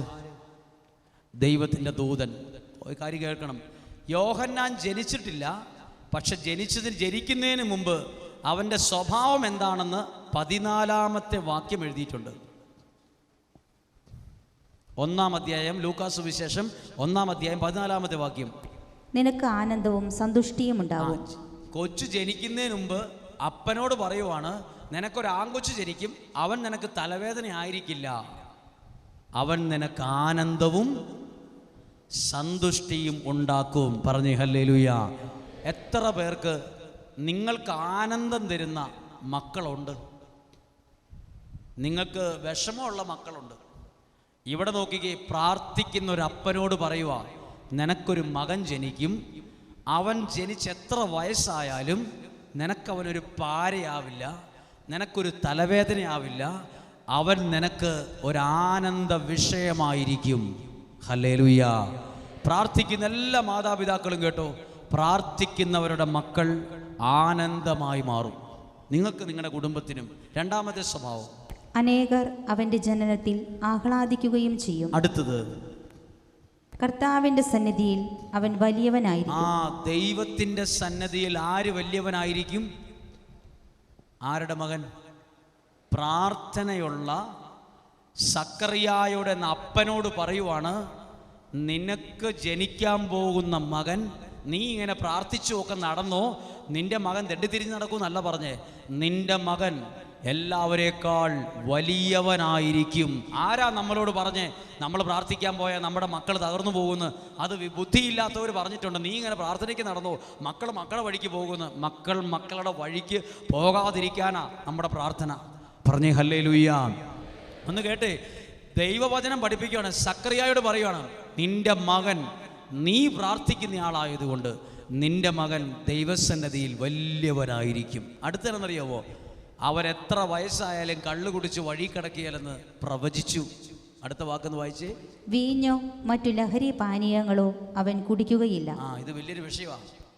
മകൻ ജനിച്ചിട്ടില്ല, ജനിക്കുന്നതിന് മുമ്പ് അപ്പനോട് പറയുക, അവനെ ഓർത്ത് നീ ടെൻഷൻ വേണ്ട, അവൻ കള്ളു കുടിക്കുകയല്ലെന്ന്. നമ്മുടെ മക്കൾ പലരും കള്ളു കുടിക്കുന്നവരാ, പക്ഷെ നമുക്കറിയത്തില്ലത്. അറിയാവോ? കഴിഞ്ഞ +2 പരീക്ഷയുടെ സമയത്ത് ഒരു കൊച്ചിന് അപ്പൻ മലഞ്ചര കച്ചവടക്കാരനാ, ഷീറ്റും കുരുമുളകും അടയ്ക്കൊക്കെ എടുക്കുന്ന കച്ചവടക്കാരനാ. അദ്ദേഹം രാവിലെ ജീപ്പ് എടുത്ത് കച്ചവട സ്ഥലത്തേക്ക് പോയി, കട തുറക്കാൻ പോയി. മകന് പരീക്ഷ, അമ്മ അടുക്കളയിൽ ഫുഡുണ്ടാക്കുന്നു. അതിൻ്റെ ഇടയ്ക്ക് പോയി അവൻ്റെ ഉടുപ്പ് തേച്ച് കൊടുക്കുന്നു. അടുക്കളയിൽ നിന്ന് വിളിച്ചു എടാ പരീക്ഷയല്ലേ പോകണ്ടെന്ന് ചോദിക്കുന്നു. അവൻ കുറച്ച് കഴിഞ്ഞിട്ട് ഒരു കൈ ഉടുപ്പ് കയ്യെ കയറ്റിയിട്ട് അവൻ അമ്മയുടെ അടുത്ത് അടുക്കളയിൽ വന്നിട്ട് അവൻ പറയുവാണ്, അമ്മ എനിക്ക് തുപ്പലിറക്കാൻ പറ്റില്ല, എൻ്റെ വായിൽ മുഴുവൻ കുരു ഉണ്ടായിരിക്കുകയാണ്, എനിക്ക് പരീക്ഷയ്ക്ക് പോകാൻ പറ്റില്ലെന്ന് പറഞ്ഞു. അപ്പോൾ അമ്മ പറഞ്ഞു, എടാ വാ തുറക്കും, വായിക്കാത്ത മുഴുവൻ വെള്ള കുരു, നീ എന്നടാ പറയാതിരുന്നത്? ഉടനെ ഫോൺ വിളിച്ച് അപ്പനെ വിളിച്ചു വരുത്തി ആശുപത്രി കൊണ്ടുപോയി. പരിചയക്കാരനായ ഡോക്ടറെ അടുത്ത് കൊണ്ടുപോവാണ്. കൊണ്ടുപോയി കഴിഞ്ഞ് ഡോക്ടർ അടുത്തിരുത്തി കുറച്ചു നേരം പരിശോധിച്ചിട്ട് ഈ മകനോട് ചോദിക്കുവാണ്, നീ കള്ള് കുടിക്കുവോടാന്ന്. അപ്പന് ഇഷ്ടപ്പെടുവോ? സാറേ ഇവൻ്റെ വായിൽ കുരുവാണ്, കള്ള് കുടിക്കുന്ന കാര്യം. അപ്പം ഡോക്ടർ പറയാണ്, ഇവൻ കള്ള് കുടിച്ചിട്ട് ഇവൻ എന്തോ ചെയ്തു, അതിൻ്റെ അലർജി ആയതെന്ന് പറഞ്ഞു. ഇവനെ കൊണ്ട് സമ്മതിപ്പിച്ചു. അപ്പോൾ ഇവൻ പറഞ്ഞ വാക്ക്, ഇവൻ കള്ള് കുടിച്ചിട്ട് വീട്ടിൽ അറിയാതിരിക്കാൻ വേണ്ടി ദേഹത്തടിക്കുന്ന സ്പ്രേ വായിലടിച്ചതാ.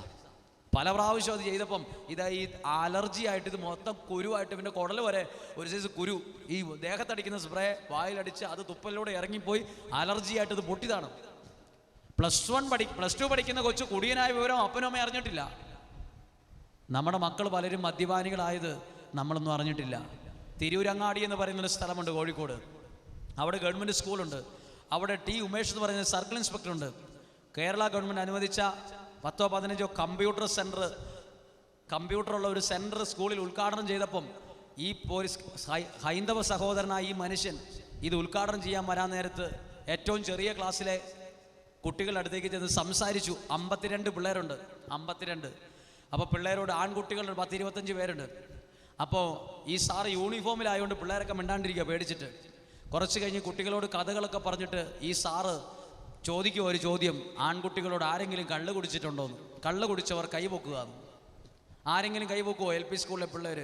അപ്പോൾ ക്ലാസ്സിൽ പഠിപ്പിച്ചുകൊണ്ടിരിക്കുന്ന ടീച്ചർ വാപൊത്തി ഒരൊറ്റ ചിരി. ഇത്രയും വിവരമുള്ള പോലീസ് ഉദ്യോഗസ്ഥൻ വന്നിട്ട് പിള്ളേരോട് കള്ളു കുടിച്ചിട്ടുണ്ടോ എന്ന് ചോദിക്കുന്നു. ഇതെന്ത് ചോദ്യമാണെന്ന് ചിന്തിച്ചു. കുറച്ച് കഴിഞ്ഞ് വീണ്ടും ഇതേ ചോദ്യം ചോദിച്ചപ്പം ഒരു കൊച്ചു കൈപൊക്കി. അങ്ങനെ ആ ക്ലാസ്സിൽ 6 കുട്ടികൾ കൈപൊക്കി. വാപത്തി ചിരിച്ച ടീച്ചർ തലേ കൈവച്ചു. ടീച്ചറിനോട് പുറത്തിറങ്ങി പറഞ്ഞിട്ട് ഈ 6 കുട്ടികളെ പുറത്തിറങ്ങി. 6 കുട്ടികളുടെയും അപ്പന്മാർ വീട്ടിൽ വെച്ച് കുടിക്കുന്നവരാണെന്ന് തെളിഞ്ഞു. അവരറിഞ്ഞിട്ടില്ല 6 കുട്ടികളും മദ്യപാനികളായ വിവരം. പക്ഷെ പ്രാർത്ഥനയുള്ള ഒരു അപ്പനെ കുറിച്ച് പറഞ്ഞാണെന്നറിയോ, നിന്റെ മകൻ ലഹരി വസ്തുക്കളോ ലഹരി പാനീയങ്ങളോ കുടിക്കുക പോലും ചെയ്യില്ല. അനുഗ്രഹിക്കപ്പെട്ട തലമുറയെ ദൈവം കൊടുത്തത് ആർക്കാ? പ്രാർത്ഥനയുള്ള സക്കറിയായിക്ക്, ദൈവ ശുശ്രൂഷ ചെയ്ത എലിസബത്തിന്. പറഞ്ഞേ ഹല്ലേലൂയ. ഞാനും ഈ നിൽക്കുന്ന ഞാനും ദൈവസന്നദ്ധിയിൽ എൻ്റെ അമ്മയോട് എൻ്റെ അപ്പച്ചൻ നല്ല മദ്യപാനി ആയിരുന്നു. അതുകൊണ്ട് എൻ്റെ ബന്ധുക്കളൊക്കെ പറഞ്ഞു ഞാനും മദ്യപാനിയായി പോകും, ഞാനും കള്ളു കുടിക്കുന്ന ആളുടെ മക്കൾ കള്ളുകുടിയനെ ആകുള്ളൂ, ചെറുപ്പത്തിലെ അതൊക്കെയല്ലേ കാണുന്നതെന്നൊക്കെ ഞാൻ ഇഷ്ടം പോലെ കേട്ടിട്ടുണ്ട്. പക്ഷെ ആ സാധനം എനിക്ക് ഇഷ്ടമേ അല്ല, അത് ഞാൻ ഇന്ന് വരെ രുചിച്ച് നോക്കിയിട്ടില്ല, അത് കാണുന്നവർ എനിക്കിഷ്ടമല്ല. ഞാനിങ്ങനെ ചിന്തിക്കാൻ കാരണം, ഞാൻ ഇപ്പോൾ ചിന്തിക്കുന്നു ഞാൻ വലിയൊരു കുടിയനാകേണ്ടതായിരുന്നു ചിലപ്പം. പക്ഷെ എന്നെ കുടിയനാക്കാതിരുന്നത്, അല്ലെ ആ വഴിക്ക് പോകാതിരുന്നത്, ഒരു പക്ഷേ എൻ്റെ അമ്മ ഇതിൻ്റെ നടുവിൽ നിന്ന് പ്രാർത്ഥിച്ചൊരു പ്രാർത്ഥന അവിടെ കിടപ്പുള്ളതുകൊണ്ടാണ് എന്നെ ദൈവം ഈ നിലയിലേക്ക് മാറ്റിയത്. ഞാൻ എത്ര പേര് പറഞ്ഞു കേട്ടിട്ടുണ്ടെന്നറിയാമോ? എടീ നീ ശ്രദ്ധിക്കണം, നിൻ്റെ മക്കളും കള്ള് കുടിയിടേക്ക് പോവും, നീ ഇങ്ങനെ നടന്നാൽ പോരാ എന്ന് പറയുന്ന കേട്ടിട്ടുണ്ട് ഞാൻ.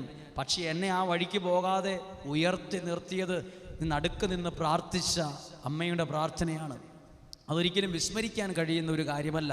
അതുകൊണ്ട് എനിക്ക് ഉറപ്പുണ്ട്, അമ്മമാരുടെ പ്രാർത്ഥന കൊണ്ട് ഏതു മക്കളെയും രക്ഷിച്ചെടുക്കാൻ പറ്റും. അതുകൊണ്ട് വിഷമിക്കരുത്, വിഷമിക്കുകയേ പാടില്ല. അത് വലിയൊരു കാര്യമാണ്. എത്ര തിരക്കാണേലും മക്കൾക്ക് വേണ്ടിയുള്ള പ്രാർത്ഥനയൊന്നും ഒട്ടും കുറയ്ക്കരുത്. പറഞ്ഞേ ഹല്ലേലൂയ. ഒരു നിമിഷം ഒന്ന് കണ്ണുകളെ അടച്ച് നിങ്ങളുടെ മക്കളെ ഒന്ന് മനസ്സിൽ കണ്ട് നിങ്ങളുടെ മക്കൾക്ക് വേണ്ടി ഒന്ന് പ്രാർത്ഥിച്ച്, നിങ്ങളുടെ മക്കളിൽ ദൈവശക്തി വെളിപ്പെടട്ടെ. ആ അമ്മ കൊണ്ടുവന്നപ്പോൾ മകളെ കൂടെ കൊണ്ടുവന്നില്ലെന്നേ, മകള് വീട്ടിലായിരുന്നു. പക്ഷെ വീട്ടിൽ കിടന്ന മകളിൽ ദൈവത്തിൻ്റെ ശക്തി വെളിപ്പെട്ടില്ലേ? അമ്മയുടെ പ്രാർത്ഥനയല്ലേ അതിന് കാരണമായത്? ശ്രദ്ധിച്ച്, നിങ്ങൾ പ്രാർത്ഥിക്കുമ്പോൾ അതിൻ്റെ അനുഗ്രഹം നിങ്ങളുടെ കുടുംബത്തിൽ കൊണ്ടുവരുന്നത് ദൈവത്തിൻ്റെ ശക്തിയാണ്. നിങ്ങളുടെ മക്കൾ പറഞ്ഞാൽ കേൾക്കുന്നില്ല, ഇപ്പോൾ ഉഴപ്പ് സ്വഭാവമുണ്ട്, ചില തെമ്മാടിത്തരങ്ങളുണ്ട്. പക്ഷെ നിങ്ങളുടെ പ്രാർത്ഥനയ്ക്ക് നിങ്ങളുടെ മക്കളെ രൂപാന്തരപ്പെടുത്തുവാൻ കഴിയും.